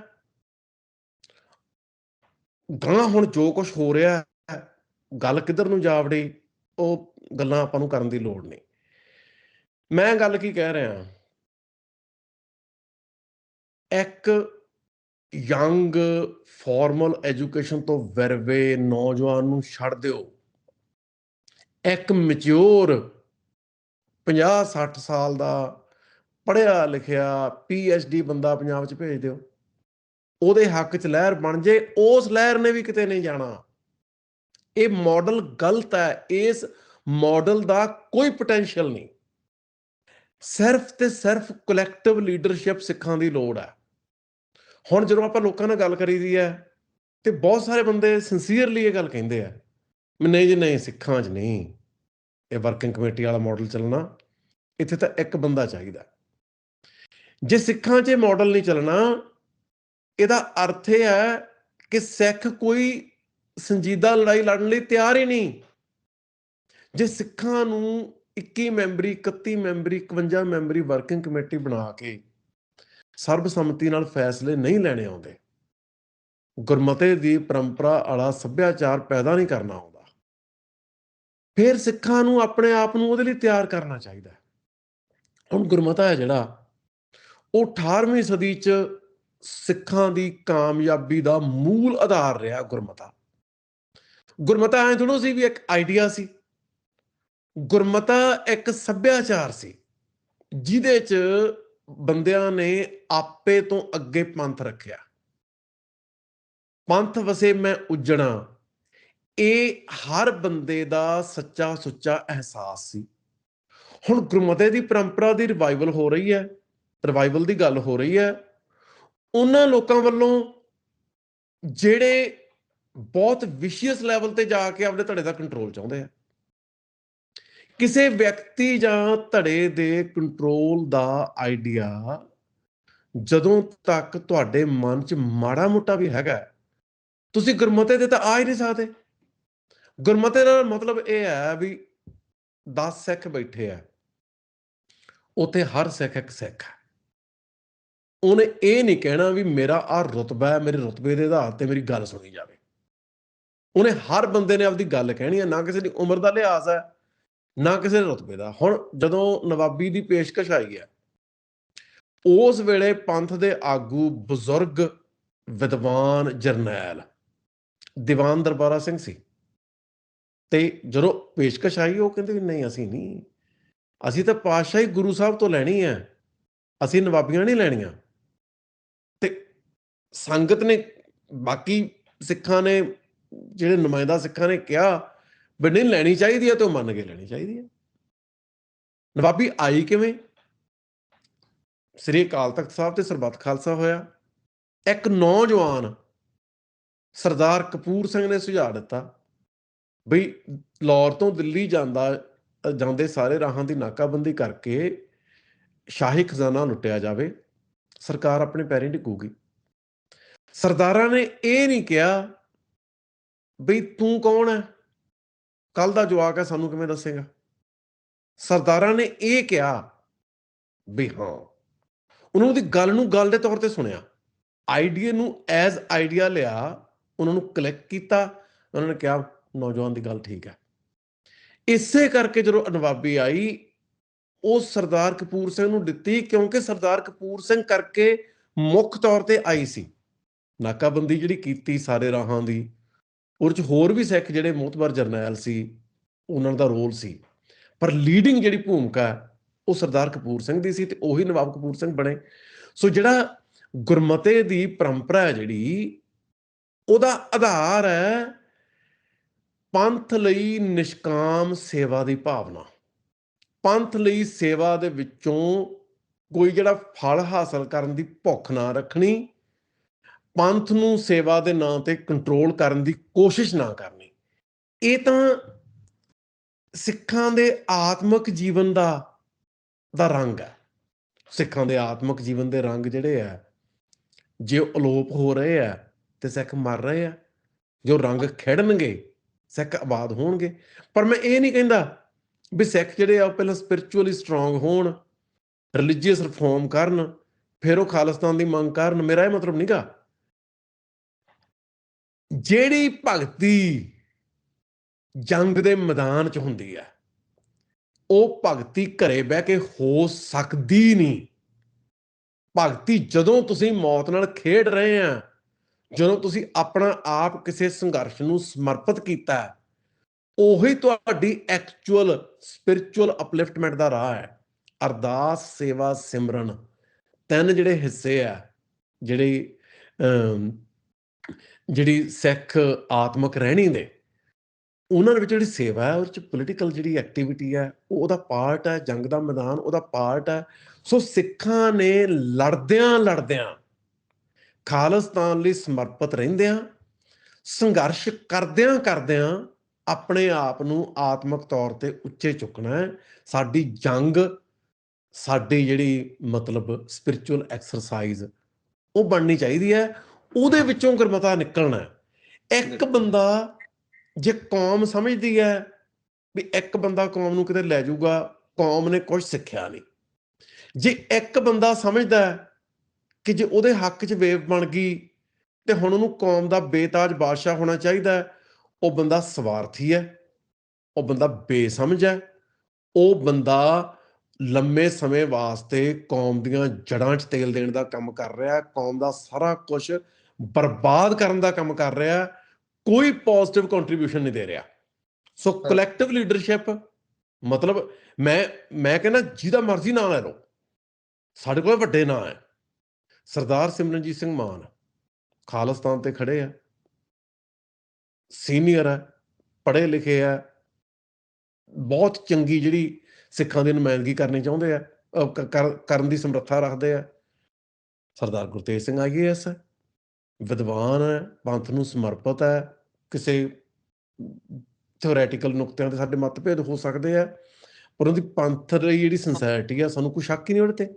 ਭਾਈ ਦਲਜੀਤ ਸਿੰਘ ਹੈ, ਸੰਘਰਸ਼ ਲੜਿਆ, ਕੁਰਬਾਨੀ ਵੀ ਹੈ, ਸੇਵਾ ਵੀ ਹੈ, ਮਤਲਬ ਪੜ੍ਹਾਈ ਲਿਖਾਈ ਵੀ ਹੈ। ਇਸ ਪੱਧਰ ਦੇ ਬੰਦਿਆਂ ਚੋਂ ਵੀ ਇੱਕ ਬੰਦਾ ਲੀਡਰ ਨਹੀਂ ਬਣਨਾ ਚਾਹੀਦਾ। ਹਾਂ, ਇਸ ਪੱਧਰ ਦੇ ਬੰਦਿਆਂ ਦੀ ਵਰਕਿੰਗ ਕਮੇਟੀ ਬਣਨੀ ਚਾਹੀਦੀ ਹੈ। ਨੌਜਵਾਨ ਲੀਡਰਸ਼ਿਪ ਜਿਹੜੀ ਹੈ, ਤੁਹਾਡੇ ਵਰਗੇ ਨੌਜਵਾਨ ਆ ਜਿਹੜੇ, ਤੁਹਾਨੂੰ ਅੱਗੇ ਆਉਣਾ ਚਾਹੀਦਾ। ਜਿਹੜੇ ਯੂਨੀਵਰਸਿਟੀਆਂ ਦੇ ਪੜ੍ਹੇ ਨੌਜਵਾਨ, ਹੁਣ ਤੁਹਾਡੀ ਹੈਗੀ ਆ ਜਥੇਬੰਦੀ ਸੱਥ, ਤੁਸੀਂ ਕੰਮ ਕਰ ਰਹੇ ਹੋ ਬਹੁਤ ਸੋਹਣਾ ਯੂਨੀਵਰਸਿਟੀਆਂ 'ਚ। ਹੁਣ ਬਾਹਰ ਨਿਕਲੋ ਸੱਥ 'ਚੋਂ, ਸੱਥ ਹੋਰ ਨਵੇਂ ਬੰਦੇ ਚਲਾਉਣ, ਤੁਸੀਂ ਸਿਆਸੀ ਪਿੰਡ ਦੇ ਵਿੱਚ ਆਓ, ਆਪਦਾ ਲੀਡਰਸ਼ਿਪ ਦਾ ਦਾਅਵਾ ਜਿਹੜਾ ਉਹ ਅਸਰਟ ਕਰੋ। ਤੁਸੀਂ ਕਲੇਮ ਲੈ ਕੇ ਆਓ ਕਿ ਤੁਸੀਂ ਨਵੀਂ ਪੋਚ ਦੇ ਆਗੂਆਂ ਦੇ ਤੌਰ ਤੇ ਕੌਮ ਨੂੰ ਅਗਵਾਈ ਦੇਣ ਦੀ ਸਮਰੱਥਾ ਰੱਖਦੇ ਆ, ਕੌਮ ਨੂੰ ਅਗਵਾਈ ਦੇਣ ਦਾ ਹੱਕ ਰੱਖਦੇ ਆ। ਸੋ ਪੜ੍ਹੇ ਲਿਖੇ ਨੌਜਵਾਨਾਂ ਨੂੰ ਇਨੀਸ਼ੀਏਟਿਵ ਲੈ ਕੇ ਅੱਗੇ ਆਉਣਾ ਚਾਹੀਦਾ। ਇਹ ਮਤਲਬ ਆਈ ਚੱਲਦਾ ਹੈ। ਤੇ ਆਈਡੀਆ ਸਾਰਿਆਂ ਨੂੰ, ਜਿਹਨੇ ਵੀ ਕੰਮ ਕਰਨਾ, ਉਹਨੂੰ ਇਹ ਰੱਖਣਾ ਚਾਹੀਦਾ। ਪ੍ਰੋਫੈਸਰ ਜੀ ਬਿਲਕੁਲ ਤੁਸੀਂ ਮਤਲਬ ਇਸ ਬੜਾ ਮੈਂ ਇਸੇ ਕਰਕੇ ਤੁਹਾਨੂੰ ਟੋਕਿਆ ਨਹੀਂ ਵਿੱਚ, ਕਿਉਂਕਿ ਤੁਹਾਡਾ ਜਵਾਬ ਜਿਹੜੇ ਆ ਇਹ ਗੱਲਾਂ ਭਾਵੇਂ ਇੰਟਰਵਿਊ ਲੰਮੀ ਆ, ਪਰ ਇਹ ਇੱਕ ਤਰ੍ਹਾਂ ਦੇ ਨਾਲ ਟੀਵੀ 84 ਪੰਥ ਦਾ ਇੰਨੇ ਲੰਮੇ ਸਮੇਂ ਤੋਂ ਸਰਮਾਇਆ ਸਾਂਭਦਾ ਆ ਰਿਹਾ, ਤੇ ਇੰਟਰਵਿਊ ਜਿਹੜੀ ਆ ਇੱਕ ਲੰਮੇ ਸਮੇਂ ਤੱਕ ਜ਼ਰੂਰ ਜਿਹੜੇ ਲੋਕ ਇਹਨੂੰ ਸੁਣਨਗੇ, ਕਾਫੀ ਕੁਛ ਇਹਦੇ ਚ ਜਿਹੜਾ ਅਗਲਾ ਵਿਜ਼ਨ ਆ ਉਹ ਮਿਲੂਗਾ। ਇਸੇ ਕਰਕੇ ਮੈਂ ਟੋਕ ਨਹੀਂ ਰਿਹਾ, ਤੇ ਇੰਟਰਵਿਊ ਸ਼ਾਇਦ ਲੰਮੀ ਵੀ ਚੱਲ ਰਹੀ ਆ। ਪਰ ਹੁਣ ਮੈਂ ਕਿਉਂਕਿ ਆਪਣੇ ਆਖਰੀ ਸਵਾਲ ਵੱਲ ਨੂੰ ਵਧਣਾ ਆ, ਉਹ ਤੋਂ ਪਹਿਲਾਂ ਮੈਂ ਚੀਜ਼ ਆਬਜ਼ਰਵ ਕੀਤੀ, ਜਿਵੇਂ ਤੁਸੀਂ ਨਵਾਬ ਕਪੂਰ ਸਿੰਘ ਦੀ ਗੱਲ ਕੀਤੀ ਆ, ਸਿੱਖਾਂ 'ਚ ਇਹ ਵੀ ਇੱਕ ਨੈਰੇਟਿਵ ਬੜਾ ਤੋਰਿਆ ਗਿਆ ਜੀ, ਦੇਖੋ ਜੀ ਸਿੱਖਾਂ ਤਾਂ ਏਦਾਂ ਹੀ ਸਿੱਖ ਲੀਡਰ ਚੁਣ ਲੈਂਦੇ ਆ ਜੀ, ਉਹ ਤਾਂ ਘੋੜਿਆਂ ਦੀ ਲਿੱਦ ਸਾਫ਼ ਕਰਦਾ ਸੀ, ਉਹਦਾ ਝਾੜੂ ਮਾਰਦਾ ਸੀ, ਦੇਖੋ ਜੀ ਉਹਨੂੰ ਨਵਾਬੀ ਦੇ ਦਿੱਤੀ। ਪਰ ਜਿਹੜਾ ਉਹ ਪਰਸਪੈਕਟਿਵ ਜਿਹੜਾ ਤੁਸੀਂ ਦੱਸਿਆ ਕਿ ਜਿਹੜਾ ਉਹਦਾ ਵਿਜ਼ਨ ਸੀ ਨਵਾਬ ਕਪੂਰ ਸਿੰਘ ਦਾ, ਤੇ ਪੰਥ ਪ੍ਰਕਾਸ਼ ਦੇ ਵਿੱਚੋਂ ਵੀ ਜਿਹੜੇ ਜ਼ਿਕਰ ਮਿਲਦੇ ਆ ਕਿ ਜਿਹੜੇ ਕਾਰਨਾਮੇ ਉਹ ਤੋਂ ਪਹਿਲਾਂ ਕਰਦੇ ਸੀ, ਵੀ ਉਹ ਦਰਬਾਰਾ ਸਿੰਘ ਹੋਰਾਂ ਨੂੰ ਤੇ ਸਿੱਖ ਜਿਹੜੇ ਆਗੂ ਸੀ ਉਹਨਾਂ ਨੂੰ ਪਤਾ ਸੀ ਕਿ ਇਸ ਨੌਜਵਾਨ ਦੇ ਵਿੱਚ ਕੈਪੇਬਿਲਿਟੀ ਆ, ਉਹਦੇ ਕਰਕੇ ਹੀ ਜਿਹੜਾ ਆ ਨਵਾਬੀ ਮਿਲੀ। ਪਰ ਉਹ ਨੈਰੇਟਿਵ ਜਿਵੇਂ ਇਤਿਹਾਸ ਦੇ ਵਿੱਚ ਤੋਰੇ ਗਏ ਆਮ ਗੱਲਾਂ ਦੇ ਵਿੱਚ, ਉਹ ਗੱਲਾਂ ਏਦਾਂ ਬਣਾਉਣੀਆਂ ਜਿਹਨੂੰ ਮਰਜ਼ੀ ਚੱਕ ਲੀਡਰ ਬਣਾ ਲੈਂਦੇ ਆ। ਪਰ ਸਿੱਖਾਂ ਦੇ ਵਿੱਚ 18ਵੀਂ ਸਦੀ ਦੇ ਵਿੱਚ ਬੜੀ ਸਟਰੋਂਗ ਜਿਹੜੀ ਕਲੈਕਟਿਵ ਲੀਡਰਸ਼ਿਪ ਰਹੀ, ਤੇ ਬੜਾ ਸਟਰੋਂਗ ਜਿਹੜਾ ਡੈਮੋਕ੍ਰੈਟਿਕ ਸਟਰਕਚਰ ਜੇ ਉਹਨੂੰ ਕਹਿਣਾ ਹੋਵੇ ਤਾਂ ਸਿੱਖਾਂ 'ਚ ਰਿਹਾ ਫੈਸਲੇ ਕਰਨ ਦਾ, ਜਿਹਨੂੰ ਸਿੱਖਾਂ ਨੇ ਗੁਰਮਤਿ ਦਾ ਨਾਂ ਦਿੱਤਾ, ਸਰਬੱਤ ਖਾਲਸਾ। ਦੁਨੀਆ 'ਚ ਅੱਜ ਤੱਕ ਵੀ ਇਹੋ ਜਿਹੀਆਂ ਮਿਸਾਲਾਂ ਨੇ ਵੀ ਜਿੱਥੇ ਇਸ ਤਰੀਕੇ ਦੇ ਨਾਲ ਐਡਾ ਵੱਡਾ ਇਕੱਠ ਜਿਹੜਾ ਆ ਉਹ ਇੱਕ ਆਮ ਸਹਿਮਤੀ ਬਣਾਵੇ ਫੈਸਲਿਆਂ ਦੇ ਉੱਤੇ। ਪਰ ਸਿੱਖ ਅੱਜ ਜਿਹੜੇ ਆ, ਜਿਵੇਂ ਅਸੀਂ ਡਿਸਕਸ਼ਨ ਜਿਹੜੀ ਕੀਤੀ ਆ, ਵੀ ਉਹ ਕਿਵੇਂ ਇੱਕ ਸ਼ਖਸੀਅਤ ਪ੍ਰਸਤੀ ਵੱਲ ਨੂੰ ਵੀ, ਜਿਵੇਂ ਵੀ ਉਹਨਾਂ ਨੂੰ ਬਸ ਇਹ ਲੱਗਿਆ ਵੀ ਇਹ ਭਾਲ ਰਹੇ ਆ ਵੀ ਕੁਝ ਮਿਲੇ ਸਾਨੂੰ ਤੇ ਅਸੀਂ ਉਧਰ ਨੂੰ ਭੱਜੀਏ, ਵੀ ਉਹ ਕੰਧਾਂ 'ਚ ਟੱਕਰਾਂ ਮਾਰਨ ਵਾਲੀ ਗੱਲ ਹੋਈ ਪਈ ਆ। ਹੁਣ ਮੈਂ ਆਖਰੀ ਸਵਾਲ ਵੱਲ ਨੂੰ ਵਧਦਾ, ਪ੍ਰੋਫੈਸਰ ਸ਼ਰਨਦੀਪ ਸਿੰਘ ਜੀ, ਤੁਸੀਂ ਗੱਲ ਕੀਤੀ ਆ ਕਿ ਕਲੈਕਟਿਵ ਲੀਡਰਸ਼ਿਪ ਸਿੱਖਾਂ ਨੂੰ ਬਿਲਡ ਕਰਨੀ ਚਾਹੀਦੀ ਆ। ਹੁਣ ਗੱਲ ਆ ਜਾਂਦੀ ਆ ਤੁਹਾਡੀ ਯੰਗ ਜਨਰੇਸ਼ਨ ਤੇ, ਤੁਸੀਂ ਸਾਡਾ ਵੀ ਜ਼ਿਕਰ ਕੀਤਾ, ਚਲੋ ਮੈਂ ਤਾਂ ਹੁਣ ਐਜ਼ ਅ ਜਰਨਲਿਸਟ ਆਪਣੀ ਸੇਵਾ ਦੇ ਰਿਹਾ, ਨੌਜਵਾਨ ਸਾਥ ਚਲਾ ਰਹੇ ਆ ਪੰਜਾਬ ਦੇ ਵਿੱਚ, ਇੱਕ ਲੀਡਰਸ਼ਿਪ ਡਿਵੈਲਪ ਵੀ ਹੋ ਰਹੀ ਆ, ਉਹ ਸੰਘਰਸ਼ ਵੀ ਕਰ ਰਹੇ ਆ, ਪੜ੍ਹ ਵੀ ਰਹੇ ਆ। ਪਰ ਹੁਣ ਸਾਥ ਦੀ ਵੀ ਗੱਲ ਕਰਨੀ ਹੋਵੇ, ਪੰਜਾਬ ਦੀ ਗੱਲ ਕਰਨੀ ਹੋਵੇ, ਡਾਇਸਪੋਰਾ ਦੇ ਵਿੱਚ ਵੀ ਅੱਜ ਇੱਥੇ ਮੈਂ ਟੋਰਾਂਟੋ 'ਚ ਰਹਿਣਾ, ਤੇ ਇੱਥੇ ਦੇਖਦੇ ਆ ਕਿ ਯੂਨੀਵਰਸਿਟੀਜ਼ ਦੇ ਵਿੱਚ ਬੜੇ ਸਟੂਡੈਂਟ ਜਿਹੜੇ ਐਕਟਿਵ ਹੋਏ ਆ, ਲਗਾਤਾਰ ਡਿਸਕਸ਼ਨ ਸੈਮੀਨਾਰ ਜਿਹੜੇ ਆ ਸਿੱਖ ਪੋਲਿਟਿਕਸ ਤੇ ਉਹ ਕਰਵਾ ਰਹੇ ਆ। ਤਾਂ ਜਿਹੜਾ ਇਹ ਸਿੱਖ ਯੂਥ ਆ, ਜਿਹੜਾ ਡਿਫਰੈਂਟ ਆਰਗੇਨਾਈਜੇਸ਼ਨਸ 'ਚ ਕੰਮ ਕਰ ਰਿਹਾ ਆ, ਉਹ ਕਿਸ ਤਰੀਕੇ ਦੇ ਨਾਲ ਇੱਕ ਕਲੈਕਟਿਵ ਲੀਡਰਸ਼ਿਪ ਬਿਲਡ ਕਰ ਸਕਦਾ ਆ? ਕਿ ਉਹਨੂੰ ਕਿਹੜੀ ਅਪਰੋਚ ਜਿਹੜੀ ਆ ਉਹ ਲੈਣੀ ਚਾਹੀਦੀ ਆ, ਜਿਹਦੇ ਨਾਲ ਕਿ ਇੱਕ ਉਸ ਪ੍ਰੈਕਟਿਸ ਦੇ ਵਿੱਚ ਇਹ ਸਿੱਖ ਯੂਥ ਪਵੇ ਕਿ ਜਿਹਦੇ ਵਿੱਚੋਂ ਜਿਹੜੀਆਂ ਇਹ ਸਿੱਖਾਂ ਦੀਆਂ 18ਵੀਂ ਸਦੀ ਦੀਆਂ ਪਰੰਪਰਾਵਾਂ ਰਹੀਆਂ ਡਿਸੀਜਨ ਮੇਕਿੰਗ ਦੀਆਂ, ਉਹ ਦੁਬਾਰਾ ਜਿਹੜੀਆਂ ਆ ਪ੍ਰਕਾਸ਼ਮਾਨ ਹੋ ਸਕਣ। ਦੇਖੋ, ਆਪਾਂ ਦੁਨੀਆ ਦੀ ਪੋਲਿਟਿਕਸ ਆਬਜ਼ਰਵ ਕਰਦੇ ਹਾਂ। US ਪ੍ਰੈਜ਼ੀਡੈਂਸ਼ੀਅਲ ਇਲੈਕਸ਼ਨਸ ਹੁੰਦੀਆਂ, ਪ੍ਰਾਇਮਰੀਜ਼ ਹੁੰਦੀਆਂ, ਡਿਬੇਟਸ ਹੁੰਦੀਆਂ। ਤੁਸੀਂ ਦੇਖੋ ਵੀ ਟਰੰਪ ਤੇ ਜਾਰਜ ਬੁਸ਼ ਨੂੰ ਛੱਡ ਕੇ ਬਾਕੀ ਸਿਆਸਤਦਾਨ ਦੇਖੋ, ਹਿਲਰੀ ਕਲਿੰਟਨ ਦੇਖੋ, ਬਰਾਕ ਓਬਾਮਾ ਵੇਖੋ, ਨੈਂਸੀ ਪਲੋਸੀ ਵੇਖੋ, ਮਤਲਬ ਇਹ ਬੰਦੇ ਪੋਲੀਟੀਸ਼ੀਅਨ ਆ। ਸਾਡੇ ਬਹੁਤ ਸਾਰੇ ਜਿਹੜੇ ਐਕੈਡੈਮਿਕਸ ਆ, ਸਾਡੇ ਯੂਨੀਵਰਸਿਟੀਆਂ ਦੇ ਪ੍ਰੋਫੈਸਰਸ ਆ, ਉਹਨਾਂ ਤੋਂ ਇਹ ਚੰਗੇ ਵਿਦਵਾਨ ਆ। ਜਿਹੜਾ ਸਿਆਸੀ ਆਗੂ ਆ ਉਹ ਪੜ੍ਹਿਆ ਲਿਖਿਆ ਹੋਣਾ ਚਾਹੀਦਾ, ਉਹਦਾ ਇੱਕ ਪੱਧਰ ਦਾ ਵਿਰਵਤਾਰਾ ਪੱਧਰ ਵੀ ਹੋਣਾ ਚਾਹੀਦਾ। ਵਿਦਵਾਨ ਜਿਹੜੇ ਆ ਉਹ ਹੋਰ ਜ਼ਿਆਦਾ ਡੂੰਘੇ ਹੋਣੇ ਚਾਹੀਦੇ ਆ। ਵਿਦਵਾਨ ਕਿਹੋ ਜਿਹੇ ਹੋਣੇ ਚਾਹੀਦੇ ਆ? ਜਿਹੋ ਜਿਹੇ ਪ੍ਰੋਫੈਸਰ ਹਰਿੰਦਰ ਸਿੰਘ ਮਹਿਬੂਬ ਸੀ, ਜਾਂ ਜਿਹੋ ਜਿਹੇ ਡਾਕਟਰ ਗੁਰਭਗਤ ਸਿੰਘ ਸੀ, ਉਹ ਆ ਵਿਦਵਾਨ। ਬਾਕੀ ਤਾਂ ਐਵੇਂ ਮਤਲਬ ਹੈ ਪੰਜਾਬ ਦੀ ਬਾਹਰੋਂ ਠੀਕ ਹੈ, ਬੰਦੇ ਨਵੇਂ ਪੈਦਾ ਹੋਏ ਆ, ਬਾਹਰੋਂ ਮਤਲਬ ਉੱਠ ਰਿਹਾ ਨਵਾਂ ਕੰਮ। ਪੰਜਾਬ ਦੀ ਧਰਤੀ ਤੇ ਇਹ ਦੋ ਜਿਹੜੇ ਸਿੱਖ ਵਿਦਵਾਨ ਹੈ, ਇਹਨਾਂ ਦੀ ਸਿੰਸੈਰਿਟੀ ਤੇ ਇਹਨਾਂ ਦੀ ਵਿਰਵਤਾਰਾ ਪੱਧਰ, ਇਹਨਾਂ ਦੀ ਕਮਿਟਮੈਂਟ, ਇਹ ਲਾਸਾਨੀ ਹੈ। ਇਸ ਪੱਧਰ ਦੇ ਵਿਦਵਾਨ ਚਾਹੀਦੇ ਆ। ਜਿਹੇ ਜੇ ਬਾਹਲੇ ਵਿਦਵਾਨ ਹੈ, ਉਦੋਂ ਬਹੁਤ ਚੰਗੇ ਪੋਲੀਟੀਸ਼ੀਅਨ ਚਾਹੀਦੇ ਆ। ਪੋਲੀਟੀਸ਼ੀਅਨ ਕੋਈ ਨਿੱਕਾ ਮੋਟਾ ਬੰਦਾ ਨਹੀਂ ਚਾਹੀਦਾ। ਪੋਲੀਟੀਸ਼ੀਅਨ ਜਿਹੜਾ ਇੰਟਰਨੈਸ਼ਨਲ ਪੋਲੀਟਿਕਸ ਦੀ, ਪੰਜਾਬ ਦੀ ਧਰਤੀ ਦੀ, ਪੰਜਾਬ ਦੇ ਇਤਿਹਾਸ ਦੀ ਬਹੁਤ ਡੂੰਘੀ ਸਮਝ ਰੱਖਣ ਵਾਲੇ ਬੰਦੇ ਜਿਹੜੇ ਆ ਨਾ, ਉਹ ਪੋਲੀਟੀਸ਼ੀਅਨ ਚਾਹੀਦੇ ਆ। ਮਤਲਬ ਮੈਂ ਹੁਣ ਜਿਵੇਂ ਅਸੀਂ ਇੱਕ ਦੋ ਫੋਰਮ ਕੀਤੇ ਆ, ਦੋ ਵਾਰੀ ਮੇਰੀ ਇਮਾਨ ਸਿੰਘ ਇਮਾਨ ਨਾਲ ਸਾਨੂੰ ਗੱਲ ਕਰਨ ਦਾ ਮੌਕਾ ਮਿਲਿਆ, ਤੇ ਉਸ ਬੰਦੇ ਦੇ ਵਿੱਚ ਪੋਟੈਂਸ਼ੀਅਲ ਹੈ।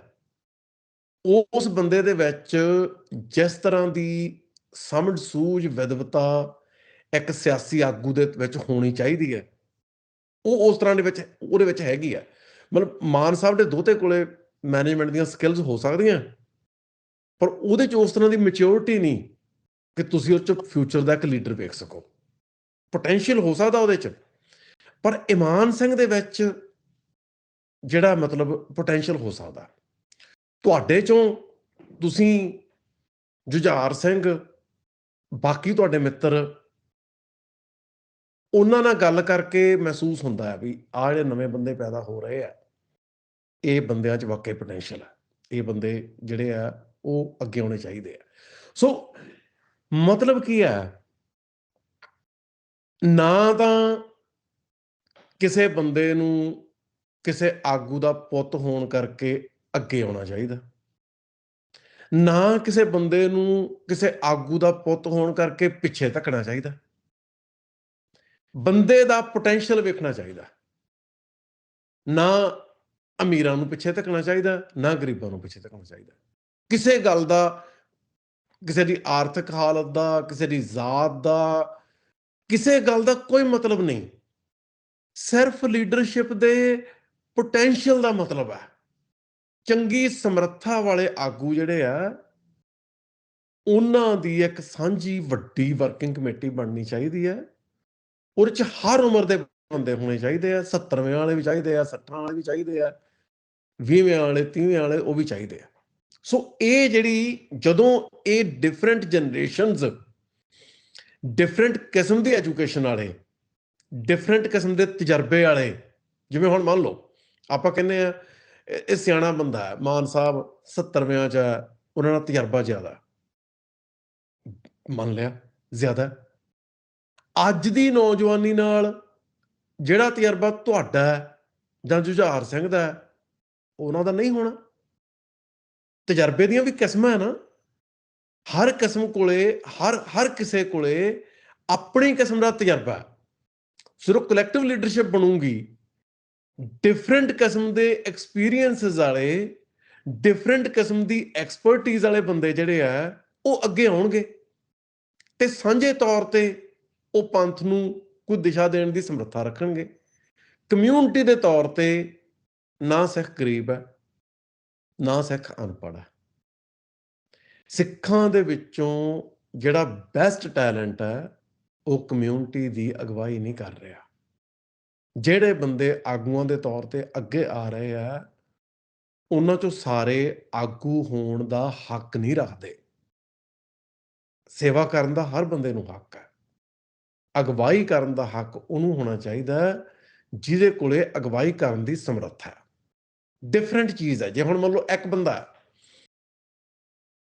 ਉਹ ਵੇਵ ਬਣਾ ਸਕਦਾ, ਉਹਦੇ ਪਿੱਛੇ ਲਹਿਰ ਚੱਲਦੀ ਹੈ, ਉਹ ਸਿਸਟਮ ਦਾ ਹਿੱਸਾ ਹੈ, ਉਹਦੀ ਥਾਂ ਹੈ। ਤੁਹਾਨੂੰ ਲੋਕ ਲਹਿਰ ਬਣਾਉਣ ਦੀ ਵੀ ਲੋੜ ਹੈ। ਤੁਹਾਨੂੰ ਜਿਹੜੀ solid grass root level networking ਹੈ, ਤੁਹਾਨੂੰ ਉਹਦੀ ਵੀ ਲੋੜ ਹੈ। ਤੁਹਾਨੂੰ ਮੀਡੀਆ ਨੈਟਵਰਕਸ ਦੀ ਵੀ ਲੋੜ ਹੈ। ਤੁਸੀਂ ਇੱਕ ਗੱਲ ਨਾਲ ਨਹੀਂ ਚੱਲ ਸਕਦੇ। ਜੇ ਇੱਕ ਬੰਦੇ ਦੇ ਪਿੱਛੇ ਲਹਿਰ ਬਣਦੀ ਹੈ, ਉਹ ਬੰਦਾ ਪੰਥ ਦਾ ਆਗੂ ਬਣਨ ਦਾ ਹੱਕ ਨਹੀਂ ਰੱਖਦਾ। ਉਹ ਪੰਥ ਦੇ ਆਗੂਆਂ ਦੀ 20-30 ਮੈਂਬਰੀ ਵਰਕਿੰਗ ਕਮੇਟੀ ਦਾ ਇੱਕ ਮੈਂਬਰ ਬਣਨ ਦਾ ਹੱਕ ਰੱਖਦਾ। ਸੋ ਉਹਦੇ 'ਚ ਜਿਹੜਾ ਹੈ, ਜਿਹੜੀ ਮਤਲਬ ਜੇ ਸਿੱਖ ਸਲੋ ਚੱਲਣਗੇ, ਲੰਮੇ ਸਮੇਂ ਦੀ ਨੀਤੀ ਬਣਾਉਣਗੇ, ਲੋਕਾਂ ਨੇ ਸਾਡੇ ਹੱਕ 'ਚ ਨਹੀਂ ਨਿਕਲਣਾ ਤੇ ਕਿਹਦੇ ਹੱਕ 'ਚ ਨਿਕਲਣਾ। ਮਤਲਬ ਕਿਸਾਨ ਯੂਨੀਅਨਾਂ ਸਾਰੀਆਂ ਖੱਬੇ ਪੱਖੀ ਹੈ। ਕਿਸਾਨ ਯੂਨੀਅਨਾਂ ਕੋਲੇ ਮਤਲਬ ਕਿਸਾਨ ਮੋਰਚੇ ਦੀ ਸਾਰੀ ਅਗਵਾਈ ਸੀ, ਉਹਨਾਂ ਦਾ ਸਟੇਜ ਤੇ ਕਬਜ਼ਾ ਸੀ ਤੇ ਪੰਜਾਬ ਉਲਟਿਆ ਪਿਆ ਸੀ ਦੀਪ ਸਿੱਧੂ ਦੇ ਮਗਰ। ਕਿਸਾਨ ਯੂਨੀਅਨਾਂ ਦੇ ਆਗੂ ਇੰਨੇ ਜ਼ਿਆਦਾ ਇਨਸਿਕਿਉਰ ਹੋ ਗਏ ਦੀਪ ਸਿੱਧੂ ਤੋਂ ਵੀ ਉਹ ਲਗਾਤਾਰ ਹਮਲੇ ਦਾ ਨਿਸ਼ਾਨਾ ਹੀ ਦੀਪ ਸਿੱਧੂ ਨੂੰ ਬਣਾਈ ਜਾਂਦੇ ਸੀ। ਜਿਹੜੇ ਬੰਦੇ ਸਾਰੀ ਉਮਰ ਧਰਮ ਦੇ ਖਿਲਾਫ ਰਹੇ, ਧਰਮ ਦੀ ਰਹਿਤ ਦੇ ਖਿਲਾਫ ਰਹੇ, ਧਰਮ ਦੇ ਥਾਂ ਤੇ ਸੱਭਿਆਚਾਰ ਨੂੰ ਚੱਕਦੇ ਰਹੇ, ਧਰਮ ਦੇ ਥਾਂ ਤੇ ਸੈਕੂਲਰਿਜ਼ਮ ਦੇ ਮਤਲਬ ਮੁਲਾਜ਼ੇਦਾਰ ਬਣੇ ਰਹੇ, ਉਹ ਦੀਪ ਸਿੱਧੂ ਤੇ ਕਿੰਤੂ ਕਰਦੇ ਸੀ ਵੀ ਇਹ ਸਾਬਤ ਸੂਰਤ ਨਹੀਂ। ਅਸੀਂ ਤਾਂ ਉਹ ਤੇ ਕਿੰਤੂ ਕਰਦੇ, ਕਾਮਰੇਡਾਂ ਦਾ ਉਹ ਇੱਕ ਕਰ ਕਿੰਤੂ ਆ, ਕਿਉਂ? ਉਹਨਾਂ ਦਾ ਇੰਨਾ ਕੁ ਤਜਰਬਾ ਹੈ ਫੀਲਡ 'ਚ ਕੰਮ ਕਰਨ ਦਾ, ਉਹਨਾਂ ਨੂੰ ਦੱਸਦਾ ਸੀ ਇਸ ਬੰਦੇ 'ਚ ਸਮਰੱਥਾ ਹੈ। ਜਿਵੇਂ ਆਪਣੇ ਪਿੰਡਾਂ 'ਚ ਕਹਿੰਦੇ ਆ ਨਾ, ਜਦੋਂ ਝਗੜਾ ਹੁੰਦਾ ਤੇ ਜਿਹੜਾ ਸਿਰ ਕੱਢ ਨੌਜਵਾਨ ਹੁੰਦਾ ਆਪਦੇ ਘਰ ਦਾ, ਉਹਨੂੰ ਕਹਿੰਦੇ ਇਹਨੂੰ ਬਚਾ ਕੇ ਰੱਖੋ, ਵੀ ਅਗਲੇ ਹਮਲਾ ਕਰਨਗੇ, ਅਗਲੇ ਸਿਰ ਲੈਣਗੇ। ਜਿਹੜਾ ਸਿਰ ਕੱਢ ਬੰਦਾ ਉਹਨੂੰ ਮਾਰਨਗੇ, ਤੁਹਾਡਾ ਘਰ ਬਰਬਾਦ ਕਰਨਗੇ। ਉਹ ਸਿਰ ਕੱਢ ਬੰਦਾ ਸੀ ਤੇ ਕਾਮਰੇਡਾਂ ਨੂੰ ਇਸ ਗੱਲ ਦਾ ਪਤਾ ਸੀ। ਸੋ ਪੰਜਾਬ ਜਿਹੜਾ ਹੈ, ਉਹ ਦੀਪ ਸਿੱਧੂ ਦੇ ਸੰਸਕਾਰ ਤੇ ਕਿਵੇਂ ਗਿਆ, ਪੰਜਾਬ ਦੀਪ ਸਿੱਧੂ ਦੇ ਭੋਗ ਤੇ ਕਿਵੇਂ ਗਿਆ। ਤੁਸੀਂ ਦੇਖੋ ਭੋਗ ਤੇ ਕਿੰਨਾ ਇਕੱਠ ਹੋਇਆ, ਤੁਹਾਨੂੰ ਕੋਈ ਅੰਦਾਜ਼ਾ ਹੈ? ਤੁਹਾਨੂੰ ਪੁੱਛ ਰਿਹਾ। ਹਾਂ, ਮਤਲਬ ਮੈਂ ਉਸ ਚੀਜ਼ ਨੂੰ ਆਪਣੇ ਨਹੀਂ ਐਕਟਿਵਿਜ਼ਮ ਨਹੀਂ, ਦੀ ਗਿਣਤੀ ਕਿੰਨੀ ਹੋਊਗੀ? ਗਿਣਤੀ ਤੁਸੀਂ ਕਹਿ ਸਕਦੇ ਹੋ ਲੱਖ ਦੇ ਏੜ-ਗੇੜ ਗਿਣਤੀ ਹੈਗੀ ਸੀ ਉੱਥੇ ਸਿੱਖਾਂ ਦੀ, ਲੱਖ ਤੋਂ ਉੱਤੇ। ਮਤਲਬ ਜੇ ਨੰਬਰਾਂ 'ਚ ਗਿਣਨਾ, ਲੱਖ ਬਹੁਤ ਜ਼ਿਆਦਾ ਗਿਣਤੀ ਹੁੰਦੀ ਆ। ਤੇ ਇੱਕ ਬੰਦੇ ਦੇ ਭੋਗ ਤੇ ਕਿੰਨਾ ਇਕੱਠ ਹੋਊਗਾ? ਭੋਗ ਤੇ 5-6 ਲੱਖ ਬੰਦਾ ਹੋਊਗਾ। ਹਾਂਜੀ, ਭੋਗ ਤੇ ਮਤਲਬ ਸੰਸਕਾਰ ਦੇ ਉੱਤੇ ਲੱਖ ਦੇ ਏੜ-ਗੇੜ ਮੈਨੂੰ ਲੱਗਦਾ ਬੰਦਾ ਹੋਊਗਾ, ਤੇ ਭੋਗ ਤੇ ਦੇ ਉੱਤੇ ਵੱਧ ਘੱਟ ਸੀ। ਭੋਗ ਤੇ ਮੰਨ ਲਓ 5-6 ਲੱਖ ਦੀਆਂ ਖਬਰਾਂ, ਆਪਾਂ 3 ਲੱਖ ਮੰਨ ਲਓ। ਹਾਂ, 3 ਲੱਖ ਤੁਸੀਂ ਮੰਨ ਲਓ, ਬਹੁਤ ਵੱਡਾ ਇਕੱਠ ਹੁੰਦਾ 3 ਲੱਖ ਬੰਦੇ ਦਾ। ਇੱਕ ਪੰਜਾਬ ਦਾ ਲੀਡਿੰਗ ਬੰਦਾ ਸ਼ਹੀਦ ਹੋਇਆ ਹੋਵੇ, ਉਹਦੇ ਸੰਸਕਾਰ ਤੇ ਲੱਖ ਬੰਦਾ ਇਕੱਠਾ ਹੋਇਆ ਹੋਵੇ, ਉਹਦੇ ਭੋਗ ਤੇ ਘੱਟੋ ਘੱਟ 3 ਲੱਖ ਬੰਦਾ ਇਕੱਠਿਆ ਹੋਇਆ ਹੋਵੇ, ਪੰਜਾਬੀ ਟ੍ਰਿਬਿਊਨ ਅਖਬਾਰ 'ਚ ਉਹਦੇ ਭੋਗ ਦੀ ਖਬਰ ਨਹੀਂ ਲੱਗੀ। ਹੁਣ ਇਹ ਦੋ ਪੱਖ ਆ। ਇੱਕ ਤਾਂ ਇਹ ਹੈ ਵੀ ਕਾਮਰੇਡ ਸਟੇਟ ਪੱਖੀ ਹੈ, ਉਹਦੇ ਹੱਥਾਂ 'ਚ ਖੇਡ ਰਹੇ ਆ, ਉਹਦਾ ਏਜੰਡਾ ਲਾਗੂ ਕਰ ਰਹੇ ਆ। ਆਈਬੀ ਦਾ ਆਫਿਸਰ ਟ੍ਰਿਬਿਊਨ ਦਾ ਐਡੀਟਰ ਸੀ, ਤੇ ਆਈਬੀ ਦੇ ਆਫਿਸਰ ਨੇ ਏਜੰਸੀਆਂ ਦਾ ਏਜੰਡਾ ਹੀ ਲਾਗੂ ਕਰਨਾ ਸੀ। ਦੂਜਾ ਪੱਖ ਜ਼ਿਆਦਾ ਇੰਪੋਰਟੈਂਟ ਹੈ। ਦੂਜਾ ਪੱਖ ਇਹ ਹੈ ਵੀ ਸਿੱਖਾਂ 'ਚ ਨਾਲ ਕੋਈ ਜੋ ਮਰਜ਼ੀ ਕਰੀ ਜਾਵੇ, ਉਹ ਬਚ ਕੇ ਨਿਕਲ ਸਕਦਾ। ਇਹ ਗੱਲ ਮੁੱਦਾ ਹੀ ਨਹੀਂ ਬਣੀ। ਸਵਰਾਜ ਵੀਰ ਨੂੰ ਇਹਦਾ ਕੋਈ ਸਿੱਟਾ ਨਹੀਂ ਭੁਗਤਣਾ ਪਿਆ। ਉਹਨੇ ਖਬਰ ਇਗਨੋਰ ਕੀਤੀ, ਉਹਦਾ ਅਖਬਾਰ ਉਵੇਂ ਚੱਲੀ ਗਿਆ, ਉਹ ਸੰਪਾਦਕ ਵੀ ਬਣਿਆ, ਹੋਰ ਕਾਰਨਾਂ ਕਰਕੇ ਬਾਅਦ 'ਚ ਉਹਨਾਂ ਨੂੰ ਹਟਾਤਾ, ਉਹ ਇੱਕ ਵੱਖਰੀ ਗੱਲ ਹੈ। ਜਿਹੜਾ ਸਿੱਖ ਇੱਕ ਭੋਗ ਤੇ 3 ਲੱਖ ਬੰਦਾ ਜਾ ਸਕਦਾ ਹੈ, ਤੇ ਇੱਕ ਖਬਰ ਦੇ ਬਾਰੇ 300 ਬੰਦਾ ਐਡੀਟਰ ਨੂੰ ਚਿੱਠੀ ਵੀ ਨਹੀਂ ਲਿਖ ਸਕਦਾ, ਇਹਦਾ ਮਤਲਬ ਇਹ ਨਹੀਂ ਕਿ ਸਿੱਖਾਂ 'ਚ ਅਖਬਾਰ ਨੂੰ ਚਿੱਠੀਆਂ ਲਿਖਣ ਦੇ, ਅਖਬਾਰ ਦੇ ਬਾਹਰ ਮੁਜ਼ਾਹਰਾ ਕਰਨ ਵਾਲੇ ਬੰਦੇ ਹੈ ਨਹੀਂ। ਇਹਦਾ ਮਤਲਬ ਹੈ ਸਿੱਖ ਆਰਗੇਨਾਈਜ਼ਡ ਨਹੀਂ। ਟੈਲੈਂਟ ਹੈਗਾ, ਹਰ ਤਰ੍ਹਾਂ ਦਾ ਟੈਲੈਂਟ ਹੈਗਾ, ਕਿਸੇ ਵੀ ਐਕਟੀਵਿਟੀ ਦਾ ਨਾਂ ਲਓ। ਮਤਲਬ ਗ੍ਰਾਸ ਰੂਟ ਲੈਵਲ ਦੀ ਨੈਟਵਰਕਿੰਗ ਤੋਂ ਲੈ ਕੇ ਹਥਿਆਰਬੰਦ ਸੰਘਰਸ਼ ਤੱਕ ਹਰ ਤਰ੍ਹਾਂ ਦਾ ਹੁਨਰ ਪੰਜਾਬ ਦੀ ਧਰਤੀ ਤੇ ਸਦਾ ਸੀ ਤੇ ਅੱਜ ਹੈ। ਉਹਦਾ ਮਤਲਬ ਹੀ ਕੋਈ ਨਹੀਂ ਜੇ ਉਸ ਟੈਲੈਂਟ ਨੂੰ ਤੁਸੀਂ ਜਥੇਬੰਦ ਨਹੀਂ ਕਰਦੇ। ਜਥੇਬੰਦ ਹੋਇਆ ਹੁਨਰ ਹੀ ਕੋਈ ਤਬਦੀਲੀ ਲਿਆ ਸਕਦਾ, ਕੋਈ ਜਿਹੜੀ ਸਾਰਥਕ ਦੇਣ ਹੈ ਉਹ ਦੇ ਸਕਦਾ। ਸੋ ਸਾਡੀ ਜਿਹੜੀ ਆਰਗੇਨਾਈਜੇਸ਼ਨ ਸ਼ਬਦ ਆ ਨਾ, ਜਿਹੜਾ ਸਾਡਾ, ਉਹ ਮਲਟੀਪਲ ਲੀਹਾਂ ਤੇ ਆਰਗੇਨਾਈਜੇਸ਼ਨ ਹੋਣੀ ਚਾਹੀਦੀ ਹੈ। ਤੇ ਜਿਹੜੀ ਬਹੁਤ ਜ਼ਿਆਦਾ ਸਮਝਣ ਵਾਲੀ ਗੱਲ ਹੈ, ਨਿੱਕੇ ਕੰਮ ਕਰਨ ਦੀ ਲੋੜ ਹੈ। ਵੱਡੇ ਕੰਮ ਫਜ਼ੂਲ ਹੁੰਦੇ ਆ।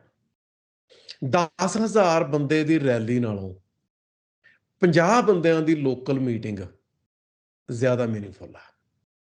ਲੋਕਲ ਮੀਟਿੰਗਸ ਜਿਹੜੀਆਂ, ਉਹਨਾਂ ਦੀ ਤਾਕਤ ਸਮਝੋ। ਕਿਤਾਬ ਦੀ ਆਪਦੀ ਦੇਣ ਹੈ, ਕਿਤਾਬਾਂ ਛਪਣੀਆਂ ਚਾਹੀਦੀਆਂ, ਪਰ ਲੋਕਲ ਮੀਟਿੰਗ 'ਚ ਜਿਹੜਾ 2-4 ਸਫ਼ਿਆਂ ਦਾ ਇੱਕ ਲੀਫਲੈਟ ਹੈ, ਉਹਦੀ ਇੱਕ ਆਪਦੀ ਦੇਣ ਹੈ। ਕਿਤਾਬ ਉਹਦਾ ਬਦਲ ਨਹੀਂ, ਉਹ ਕਿਤਾਬ ਦਾ ਬਦਲ ਨਹੀਂ। ਸੋ ਜਿਹੜੀ ਜਦੋਂ ਤੁਸੀਂ ਆਈਡੀਆ ਗਰਾਊਂਡ ਕਰਨਾ ਹੈ, ਤੇ ਜਿਹੜੇ ਲੋਕ ਤੁਹਾਡੇ ਨਾਲ ਭਾਵਨਾਤਮਕ ਪੱਧਰ ਤੇ ਜੁੜੇ ਹੋਏ ਆ, ਉਹਨਾਂ ਨੂੰ ਸਿਧਾਂਤਕ ਪੱਖੋਂ ਮਜ਼ਬੂਤ ਕਰਨਾ ਹੈ, ਉਹਨਾਂ ਦੀ ਇੰਟੈਲੈਕਚੁਅਲ ਇੰਪਾਵਰਮੈਂਟ ਕਰਨੀ ਹੈ, ਤੁਹਾਨੂੰ ਛੋਟੇ ਕੰਮ ਕਰਨ ਦੀ ਲੋੜ ਹੈ। ਤੁਸੀਂ ਵੱਡੇ ਕੰਮਾਂ ਨਾਲ ਕੁਝ ਨਹੀਂ ਕਰ ਸਕਦੇ। ਤੁਹਾਨੂੰ ਛੋਟੇ ਬਲੌਗ ਚਾਹੀਦੇ ਆ, ਛੋਟੇ ਪੋਡਕਾਸਟ ਚਾਹੀਦੇ ਆ, ਛੋਟੇ ਮੈਗਜ਼ੀਨ ਵੀ ਜੇ ਹੋ ਸਕੇ। ਪੰਜਾਬ ਦੀ ਧਰਤੀ ਤੇ ਮੈਗਜ਼ੀਨ ਵੀ ਅਜੇ ਜਿਹੜਾ ਨਾ, ਉਹਦਾ ਬਹੁਤ ਜ਼ਿਆਦਾ ਪੋਟੈਂਸ਼ੀਅਲ ਹੈ। ਤੁਹਾਨੂੰ ਨਿੱਕੇ ਨਿੱਕੇ ਜਿਹੜੇ ਸਟੈਪ ਆ ਨਾ, ਉਹ ਮਲਟੀਪਲ ਕਿਸਮ ਦੇ ਲੈਣੇ ਚਾਹੀਦੇ ਆ। ਤੇ ਨੌਜਵਾਨਾਂ ਦੀਆਂ ਜਿਹੜੀਆਂ ਮੀਟਿੰਗਸ ਚਾਹੀਦੀਆਂ, ਉਹ ਜਿਵੇਂ ਚਾਹੀਦੀਆਂ ਜਿਵੇਂ ਕੋਈ ਰੀਡਿੰਗ ਕਲੱਬ ਹੋਵੇ, ਕਿਤਾਬ ਆਈ ਆ ਨਵੀਂ, ਯੂਨੀਵਰਸਿਟੀ ਦੇ 10 ਨੌਜਵਾਨ ਇਕੱਠੇ ਹੋਣ, ਕਿਤਾਬ ਪੜ੍ਹਨ, ਬਹਿ ਕੇ ਡਿਸਕਸ਼ਨ ਕਰਨ। ਜਿਹੜੀ 10 ਨੌਜਵਾਨਾਂ ਦੀ ਕਿਤਾਬ ਨੂੰ ਪੜ੍ਹਨ ਤੋਂ ਬਾਅਦ ਹੋਸਟਲ ਦੇ ਇੱਕ ਕਮਰੇ 'ਚ ਮੀਟਿੰਗ ਹੈ, ਉਹ ਜ਼ਿਆਦਾ ਮੀਨਿੰਗਫੁਲ ਹੈ ਜੇ ਉਹ ਨੌਜਵਾਨ ਬਿਨਾਂ ਪੜ੍ਹੇ ਤੋਂ 400 ਬੰਦਾ ਇਕੱਠਾ ਕਰਕੇ ਕਿਤਾਬ ਤੇ ਸੈਮੀਨਾਰ ਕਰਾਉਣ। ਉਹਦਾ ਘੱਟ ਫਾਇਦਾ। ਜੇ ਕਿਤਾਬ ਪੜ੍ਹ ਕੇ 10 ਬੰਦੇ ਉਹਦੇ ਨਾਲ ਇੰਗੇਜ ਕਰਨ, ਉਹਦੇ ਬਾਰੇ ਮੀਟਿੰਗ ਕਰਨ, ਉਹ ਸੋਲਿਡ ਐਕਟੀਵਿਟੀ ਹੈ। ਐਕਟੀਵਿਟੀ ਜਿਹੜੀ ਹੈ ਉਹਨੂੰ ਗੁਰੂ ਤੇ ਪੰਥ ਦੇ ਸਾਹਮਣੇ, ਮਹਾਰਾਜ ਦੇ ਸਾਹਮਣੇ ਸੱਚੇ ਹੋ ਕੇ ਸੇਵਾ ਦੇ ਤੌਰ ਤੇ ਲੈਣਾ ਚਾਹੀਦਾ।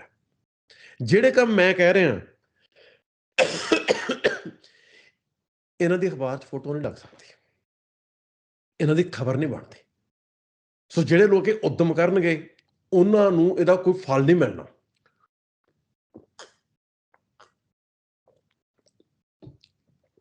ਫਲ ਦੀ ਆਸ ਰੱਖਣੀ ਤੇ ਫਲ ਨੂੰ ਮੁੱਖ ਰੱਖ ਕੇ ਸਰਗਰਮੀਆਂ ਕਰਨੀਆਂ ਬਹੁਤ ਹੌਲੀ ਗੱਲ ਹੈ। ਜਿੱਥੇ ਅਸੀਂ ਖੜੇ ਹਾਂ ਅੱਜ, ਇਹ ਬਹੁਤ ਸ਼ਰਮਨਾਕ ਗੱਲ ਹੈ। ਬੱਲੇ ਬੱਲੇ ਵਾਲੀ ਰਾਜਨੀਤੀ ਜਿਹੜੀ ਹੈ ਉਹ ਛੱਡ ਕੇ ਅਹਿਸਾਸ ਕਰਨਾ ਚਾਹੀਦਾ ਹੈ। ਹਾਲਤ ਇਹ ਹੈ, ਅਸੀਂ ਪੰਜਾਬ ਦੀ ਧਰਤੀ ਤੋਂ ਪੱਕੇ ਤੌਰ ਤੇ ਨਿਕਲ ਸਕਦੇ ਹਾਂ। ਹਾਲਤ ਅੱਜ ਇਹ ਹੈ, ਸਾਡਾ ਉੱਥੋਂ ਸਫਾਇਆ ਹੋਣ ਦੀ ਸੰਭਾਵਨਾ ਹੈਗੀ ਹੈ। ਜੇ ਇਹ ਕੰਮ ਹੋ ਗਿਆ, ਯਹੂਦੀਆਂ ਅਰਗੀ ਸਿਆਣੀ ਕੌਮ ਨੂੰ ਆਪਦੀ ਧਰਤੀ ਤੇ ਜਾਣ ਲਈ 2000 ਸਾਲ ਲੱਗ ਗਏ। ਸਾਡਾ ਕੀ ਬਣੂਗਾ? ਉੱਜੜ ਗਏ ਤਾਂ ਉੱਜੜ ਗਏ। ਉਜਾੜਾ ਹੋਣ ਤੋਂ ਬਾਅਦ ਵਸੇਬਾ ਕਰਨਾ ਬਹੁਤ ਔਖਾ ਹੈ, ਉਜਾੜਾ ਰੋਕਣਾ ਸੌਖਾ ਹੈ। ਉਜਾੜਾ ਰੋਕਣ ਲਈ ਜਿਹੜੀ ਪਹਿਲੀ ਲੋੜ ਹੈ ਉਹ ਬੱਲੇ ਬੱਲੇ ਵਾਲੀ, ਹਲੋ ਹਲੋ ਵਾਲੀ, ਹੋਛੀ ਨਾਅਰੇਬਾਜ਼ੀ ਵਾਲੀ ਰਾਜਨੀਤੀ ਬੰਦ ਕਰਨੀ ਪੈਣੀ ਹੈ। ਇਹ ਘਟੀਆ ਐਕਟੀਵਿਟੀ ਹੈ। ਇਸ ਗੱਲ ਦਾ ਧੁਰ ਅੰਦਰੋਂ ਅਹਿਸਾਸ ਕਰਨਾ ਪੈਣਾ ਹੈ। ਤੇ ਜਿਹੜੀ ਕੋਈ ਪਿੰਡ ਪੱਧਰ ਤੇ, ਘਰ ਪੱਧਰ ਤੇ ਤੁਸੀਂ ਲੋਕਾਂ ਨੂੰ ਜੋੜਨਾ ਕਿਵੇਂ ਹੈ? ਨੈਰੇਟਿਵ ਦਾ ਕੀ ਰੋਲ ਆ ਉਹਦੇ 'ਚ? ਨੈਰੇਟਿਵ ਜਿਹੜਾ ਹੈ ਉਹਨੂੰ ਕਲਚਰਲੀ ਗਰਾਊਂਡ ਕਿਵੇਂ ਕਰਨਾ? ਜਿੱਥੇ ਨੈਰੇਟਿਵ ਨੂੰ ਕਥਾਕਾਰ ਲਿਜਾਊਗਾ ਉੱਥੇ ਸਿਆਸੀ ਆਗੂ ਨਹੀਂ ਲਿਜਾ ਸਕਦਾ। ਜਿੱਥੇ ਢਾਡੀ ਲਿਜਾਊਗਾ ਉੱਥੇ ਕਥਾਕਾਰ ਨਹੀਂ ਲਿਜਾ ਸਕਦਾ। ਜਿੱਥੇ ਪੱਤਰਕਾਰ ਲਿਜਾਊਗਾ ਉੱਥੇ ਢਾਡੀ ਤੇ ਕਥਾਕਾਰ ਨਹੀਂ ਲਿਜਾ ਸਕਦੇ। ਕੌਮ ਸਾਰੇ ਤਰ੍ਹਾਂ ਦੀ ਹੈ, ਵਿਦਵਾਨਾਂ ਨੂੰ ਪੜ੍ਹਨ ਵਾਲੀ, ਪੱਤਰਕਾਰਾਂ ਨੂੰ ਪੜ੍ਹਨ ਵਾਲੀ, ਕਥਾਕਾਰਾਂ ਨੂੰ ਸੁਣਨ ਵਾਲੀ, ਢਾਡੀਆਂ ਨੂੰ, ਕਵੀਸ਼ਰਾਂ ਨੂੰ ਸੁਣਨ ਵਾਲੀ। ਤੁਹਾਨੂੰ ਸਾਰੇ ਪੱਧਰਾਂ ਤੇ ਆਪਰੇਟ ਕਰਨਾ ਪੈਣਾ। ਸੋ ਸਾਰੇ ਪੱਧਰਾਂ ਤੇ ਆਪਰੇਟ ਕਰਨਾ ਕੋਈ ਬਹੁਤ ਵੱਡੀ ਗੱਲ ਨਹੀਂ ਗੀ। ਸਾਰੇ ਪੱਧਰਾਂ ਤੇ ਚੰਗਾ ਹੁਨਰ ਰੱਖਣ ਵਾਲੇ ਨੌਜਵਾਨ ਬੈਠੇ ਆ। ਮੈਂ ਪੜ੍ਹਾਉਣਾ ਨੌਜਵਾਨਾਂ ਨੂੰ। ਸਾਡੀ ਸੰਸਥਾ 'ਚ ਸਿਰਫ ਐਜੂਕੇਸ਼ਨ ਹੈ। ਸਾਡੇ ਕੋਲੇ ਕੋਈ ਕ੍ਰਾਈਟੇਸ਼ਨ ਨਹੀਂ। ਸਾਡੇ ਕੋਲੇ ਪੜ੍ਹਨ ਦਾ ਕਿਸੇ ਨੂੰ ਕੋਈ ਸਰਟੀਫਿਕੇਟ ਨਹੀਂ ਮਿਲਦਾ, ਕੋਈ ਦੁਨਿਆਵੀ ਲਾਹਾ ਨਹੀਂ। 1 ਸਾਲ 'ਚ ਅਸੀਂ ਦੋਵਾਂ ਭਰਾਵਾਂ ਨੇ 500 ਵਿਦਿਆਰਥੀ ਖਿੱਚ ਲਿਆ। ਸਾਡੇ ਕੋਲੇ ਸਿਰਫ ਨੌਜਵਾਨ ਸਿੱਖਣ ਲਈ ਆਉਂਦੇ ਆ। ਤੇ ਕਿੰਨੇ ਉਹਨਾਂ ਚੋਂ ਜਿਹੜੇ ਕੈਨੇਡਾ 'ਚ ਇੰਟਰਨੈਸ਼ਨਲ ਸਟੂਡੈਂਟ ਆ। ਲੋਕੀ ਕਹਿੰਦੇ ਆ ਇੰਟਰਨੈਸ਼ਨਲ ਸਟੂਡੈਂਟ ਜਿਹੜੇ ਆ ਉਹਨਾਂ ਦੇ ਨਾਲ ਹੋਛਾ ਤੇ ਮਾੜਾ ਹੀ ਕੋਈ ਨਹੀਂ। ਅਸੀਂ ਕਹਿੰਦੇ ਆ ਇੰਟਰਨੈਸ਼ਨਲ ਸਟੂਡੈਂਟ ਸਾਡੇ ਕੋਲੇ ਫਿਲਾਸਫੀ ਦੇ ਕੋਰਸ ਲੈ ਰਹੇ ਆ। ਤੁਸੀਂ ਸਾਰੇ ਇੰਟਰਨੈਸ਼ਨਲ ਵਿਦਿਆਰਥੀਆਂ ਨੂੰ ਇੱਕ ਰੱਸੇ ਨਹੀਂ ਮੰਨ ਸਕਦੇ। ਹਰ ਵਰਗ ਦੇ ਵਿੱਚ ਹਰ ਤਰ੍ਹਾਂ ਦੇ ਬੰਦੇ ਹੁੰਦੇ ਆ। ਇੰਟਰਨੈਸ਼ਨਲ ਵਿਦਿਆਰਥੀਆਂ ਦੇ ਵਿੱਚ ਸਾਡੀ ਕੌਮ ਦੇ ਭਵਿੱਖ ਦੇ ਆਗੂ, ਸਾਡੀ ਕੌਮ ਦੇ ਭਵਿੱਖ ਦੇ ਦਾਨਿਸ਼ਵਰ, ਸਾਡੇ ਆਉਣ ਵਾਲੇ ਕਵੀ, ਲੇਖਕ, ਸਾਰਾ ਕੁਝ ਹੀ ਪਿਆ। ਉਹ ਹਰ ਪੱਖ, ਜਿਹੜੀ ਧਿਰ ਹੈ, ਹਰ ਪਹਿਲੂ ਆ ਜਿਹੜਾ ਕੌਮ ਦਾ, ਉਹਦੇ ਅੰਦਰਲਾ ਪੋਟੈਂਸ਼ੀਅਲ ਸਮਝੋ।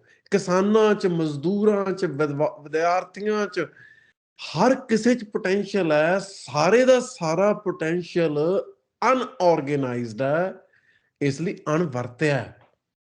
ਉਹਨੂੰ ਜਥੇਬੰਦ ਕਰੋ। ਜਥੇਬੰਦ ਕਿਸ ਲਈ ਹਾਂ ਤੇ ਹੋਣਾ? ਇਹਦੇ ਬਾਰੇ ਆਪਾਂ ਦੁਬਾਰਾ ਬਿਲਕੁਲ ਜੀ। ਇਸੇ ਤੇ ਫੋਕਸ ਕਰਕੇ ਲੰਮੀ ਗੱਲਬਾਤ ਕਰ ਸਕਦੇ ਹਾਂ। ਕਾਫੀ ਗੱਲਾਂ ਅੱਜ ਕਰ ਲਈਆਂ ਆਪਾਂ, ਪਰ ਇੱਕ ਇਸੇ ਤੇ ਮੈਂ ਮਤਲਬ ਗੱਲਬਾਤ ਦੀ ਜਦੋਂ ਤੁਹਾਨੂੰ ਮੈਸੇਜ ਵੀ ਕੀਤਾ ਤੇ ਇਹ ਮਤਲਬ ਸੋਚਿਆ ਨਹੀਂ ਸੀ ਕਿ ਇੱਕ ਲੜੀ ਚਲਾਉਣੀ ਪੈਣੀ ਆ, ਪਰ ਮੈਨੂੰ ਇਹ ਲੱਗਦਾ ਕਿ ਅੱਜ ਦੀ ਜਿਹੜੀ ਗੱਲਬਾਤ ਆ, ਕਿਉਂਕਿ ਬਹੁਤ ਲੰਮੀ ਗੱਲਬਾਤ ਹੋਈ ਆ, ਮੈਨੂੰ ਲੱਗਦਾ ਕਿ ਇਹ ਇੱਕ ਤਰ੍ਹਾਂ ਦੇ ਨਾਲ ਇੱਕ ਰੈਕਡ ਵਾਂਗ ਆ, ਤੇ ਮੈਂ ਇਸੇ ਦੇ ਵਿੱਚ ਤੁਹਾਨੂੰ ਫੇਰ ਦੁਬਾਰਾ ਕੁਛ ਦਿਨਾਂ ਤੱਕ ਅਪਰੋਚ ਕਰੂੰਗਾ ਕਿ ਅਸੀਂ ਇੱਕ ਜਿਹੜਾ ਇਹਦਾ ਦੂਜਾ ਪਾਰਟ ਆ ਹੁਣ ਅੱਗੇ ਉਹ ਚਲਾਈਏ, ਕਿਉਂਕਿ ਇਹ ਸਮਾਂ ਜਿਹੜਾ ਹੈ ਬੜਾ ਗੰਭੀਰ ਸਮਾਂ ਇਸ ਕਰਕੇ ਆ ਕਿ ਮੌਕੇ ਵੀ ਬੜੇ ਆ ਤੇ ਚੁਣੌਤੀਆਂ ਵੀ ਨੇ।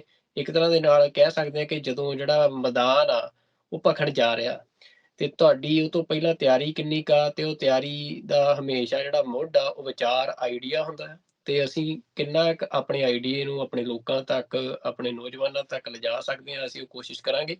ਤੇ ਇਹ ਕੋਸ਼ਿਸ਼ ਵੀ ਕਿਉਂਕਿ ਲੰਮੀਆਂ ਵੀਡੀਓਜ਼ ਨੇ, ਅੱਜ-ਕੱਲ੍ਹ ਟਿਕਟੋਕ, ਇੰਸਟਾਗ੍ਰਾਮ ਦਾ ਜ਼ਮਾਨਾ ਆ, ਮਤਲਬ ਉਹਨਾਂ ਨੇ ਲੋਕਾਂ ਨੂੰ 1-1 ਮਿੰਟ ਦੇ ਉੱਤੇ ਲਾਇਆ, ਪਰ ਅਸੀਂ ਜਿਹੜੀ ਆਪਣੀ ਕੋਸ਼ਿਸ਼ ਆ, ਮੈਂ ਪਿਛਲੀਆਂ ਇੰਟਰਵਿਊਜ਼ ਵੀ ਮੈਂ ਫੋਲਟ ਲਾਈਨਸ ਦੇ ਉੱਤੇ ਜ਼ਿਆਦਾਤਰ ਇਹੀ ਹੁੰਦਾ ਕਿ 40-45 ਮਿੰਟ ਦੀ ਹੋ ਜਾਂਦੀ ਆ, ਪਰ ਫਿਰ ਵੀ ਇੱਕ ਲੋਕਾਂ ਦਾ ਟੀਵੀ 84 ਦੇ ਨਾਲ ਇੱਕ ਪੱਕੀ ਆਡੀਅנס ਜਿਹੜੀ ਜੁੜੀ ਆ, ਉਹ ਇਸ ਤਰੀਕੇ ਦਾ ਕੰਟੈਂਟ ਲਗਾਤਾਰ ਦੇਖਦੇ ਆ, ਅਸੀਂ ਉਹਨਾਂ ਦਾ ਵੀ ਧੰਨਵਾਦ ਕਰਦੇ ਹਾਂ। ਤੇ ਅੱਜ ਜਿਹੜੀ ਤੁਸੀਂ ਗੱਲਬਾਤ ਇਹ ਸਾਰੀ ਬੰਨ੍ਹੀ ਹੈ, ਜਿਹਦਾ ਆਧਾਰ ਮਤਲਬ ਅਸੀਂ ਕਹਿ ਸਕਦੇ ਹਾਂ ਜਿਹੜਾ ਕਰਕਸ ਆ, ਉਹ ਇਹੀ ਆ ਕਿ ਸਿੱਖਾਂ ਨੂੰ ਸ਼ਖਸੀਅਤ ਪ੍ਰਸਤੀ ਚੋਂ ਨਿਕਲ ਕੇ ਸਿੱਖਾਂ ਨੂੰ ਇੱਕ ਕਲੈਕਟਿਵ ਲੀਡਰਸ਼ਿਪ, ਇੱਕ ਇੰਸਟੀਚਿਊਟ ਜਿਹੜੇ ਆ ਉਹ ਬਿਲਡ ਕਰਨੇ ਚਾਹੀਦੇ ਆ, ਜਿਹੜੇ ਸਿੱਖਾਂ ਦੀ ਕੈਪੈਸਿਟੀ ਬਿਲਡਿੰਗ ਦਾ ਕੰਮ ਕਰਨ, ਕਿਉਂਕਿ ਉਸ ਕੈਪੈਸਿਟੀ ਦੇ ਨਾਲ ਹੀ ਤੁਸੀਂ ਦੁਨੀਆ ਦੇ ਨਕਸ਼ੇ ਦੇ ਉੱਤੇ ਆਪਣੀ ਥਾਂ ਬਣਾ ਸਕਦੇ ਹੋ, ਤੇ ਦੁਨੀਆ ਦੇ ਜਿਹੜਾ ਵਿਚਾਰਾਂ ਦਾ ਟਕਰਾਅ ਆ, ਭੇੜ ਆ, ਉਹਦੇ ਵਿੱਚ ਜਿਹੜਾ ਸਿੱਖੀ ਦਾ ਵਿਚਾਰ ਆ, ਉਹਦਾ ਪ੍ਰਕਾਸ਼ ਕਰ ਸਕਦੇ ਹੋ, ਜਿਹੜੀ ਤੁਹਾਡੇ ਤੇ ਜ਼ਿੰਮੇਵਾਰੀ ਵੀ ਗੁਰੂ ਨੇ ਜਿਹੜੀ ਆ ਨਾਜ਼ਲ ਕੀਤੀ ਆ। ਤੇ ਅੱਜ ਸਾਡੇ ਨਾਲ ਜੁੜਨ ਦੇ ਲਈ, ਆਪਣਾ ਕੀਮਤੀ ਸਮਾਂ ਕੱਢਣ ਦੇ ਲਈ ਤੁਹਾਡਾ ਅਕਸ਼ਰਨਦੀਪ ਸਿੰਘ ਜੀ ਬਹੁਤ-ਬਹੁਤ ਧੰਨਵਾਦ। ਤੇ ਤੁਹਾਡਾ ਟੀਵੀ ਬਹੁਤ 80 ਧੰਨਵਾਦ। ਬਹੁਤ, ਮੈਂ ਜਾਣ ਤੋਂ ਪਹਿਲਾਂ ਮੈਂ ਇੱਕ ਗੱਲ ਹੋਰ ਕਹਿਣੀ ਆ। ਦੇਖੋ, ਕੌਮ ਦਾ ਮਸਲਾ ਹੈਗਾ ਗੰਭੀਰ। ਕੋਈ ਵੀ ਬੰਦਾ ਜਿਹੜਾ ਕੌਮ ਦੇ ਹੱਕ 'ਚ ਬੋਲਦਾ, ਉਹ ਕੌਮ ਦਾ ਆਗੂ ਨਹੀਂ ਬਣ ਸਕਦਾ। ਜੇ ਤੁਸੀਂ ਸੋਸ਼ਲ ਮੀਡੀਆ ਤੇ ਅੱਤ ਨੀਵੇਂ ਤੋਂ ਨੀਵੇਂ ਪੱਧਰ ਤੇ ਜਾਣ ਵਾਲੇ ਲੋਕਾਂ ਨੂੰ ਕੌਮ ਦੇ ਆਗੂ ਬਣਾਓਗੇ, ਤੁਸੀਂ ਭਵਿੱਖ ਦੇ ਵਿੱਚ ਵੱਡੀ ਤਬਾਹੀ ਹੈ ਜਿਹੜੀ, ਉਹਦੀ ਨੀਂਹ ਰੱਖੋਗੇ। ਸਾਡਾ ਪਹਿਲਾਂ ਬਹੁਤ ਕੁਝ ਬਰਬਾਦ ਹੋ ਚੁੱਕਾ ਹੈ। ਕੌਮ ਨੂੰ ਜਿਹੜੀ ਅਗਵਾਈ ਦੇਣੀ ਹੈ, ਉਹ ਮਤਲਬ ਉਹ ਬੰਦਿਆਂ ਦਾ, ਉਹਨਾਂ ਦੀ ਪਰਸਨੈਲਿਟੀ ਦਾ, ਉਹਨਾਂ ਦੇ ਗਿਆਨ ਦਾ, ਉਹਨਾਂ ਦੀ ਸਮਝ ਸੂਝ ਦਾ, ਉਹਨਾਂ ਦੇ ਤਜਰਬੇ ਦਾ ਕੋਈ ਘੱਟੋ ਘੱਟ ਪੱਧਰ ਹੋਣਾ ਚਾਹੀਦਾ ਹੈ। ਮਤਲਬ ਇਹ ਨਹੀਂ ਹੋਣਾ ਚਾਹੀਦਾ ਵੀ ਕੋਈ ਵੀ ਬੰਦਾ ਜਿਹਨੇ ਆ ਕੇ ਸਿੱਖਾਂ ਦੇ ਹੱਕ 'ਚ ਹਾਂ ਦਾ ਨਾਅਰਾ ਮਾਰਤਾ, ਉਹ ਸਿੱਖ ਹੋਵੇ, ਉਹ ਗੈਰ ਸਿੱਖ ਹੋਵੇ, ਅਸੀਂ ਉਹਨੂੰ ਚੱਕ ਕੇ ਮੋਢਿਆਂ ਤੇ ਬਹਾ ਲੈਣਾ ਤੇ ਚੱਕੀ 'ਤੇ ਫਿਰਨਾ। ਅਸੀਂ, ਮੇਰੀ ਭਾਸ਼ਾ ਲਈ ਗੁਸਤਾਖੀ ਮਾਫ, ਅਸੀਂ ਲੋਥਾਂ ਢੋਈ ਜਾਂਦੇ ਹਾਂ ਦਹਾਕਿਆਂ ਤੋਂ। ਬੰਦ ਕਰੀਏ ਇਹ ਕੰਮ, ਅਹਿਸਾਸ ਕਰੀਏ ਇਸ ਗੱਲ ਦਾ। ਨਾ ਕੌਮ 'ਚ ਸਮਰੱਥਾ ਵਾਲੇ ਬੰਦਿਆਂ ਦੀ ਘਾਟ ਹੈ, ਤੇ ਨਾ ਕੌਮ ਨੂੰ ਸਮਰੱਥਾ ਵਾਲੇ ਬੰਦੇ ਅਗਵਾਈ ਦੇ ਰਹੇ ਆ।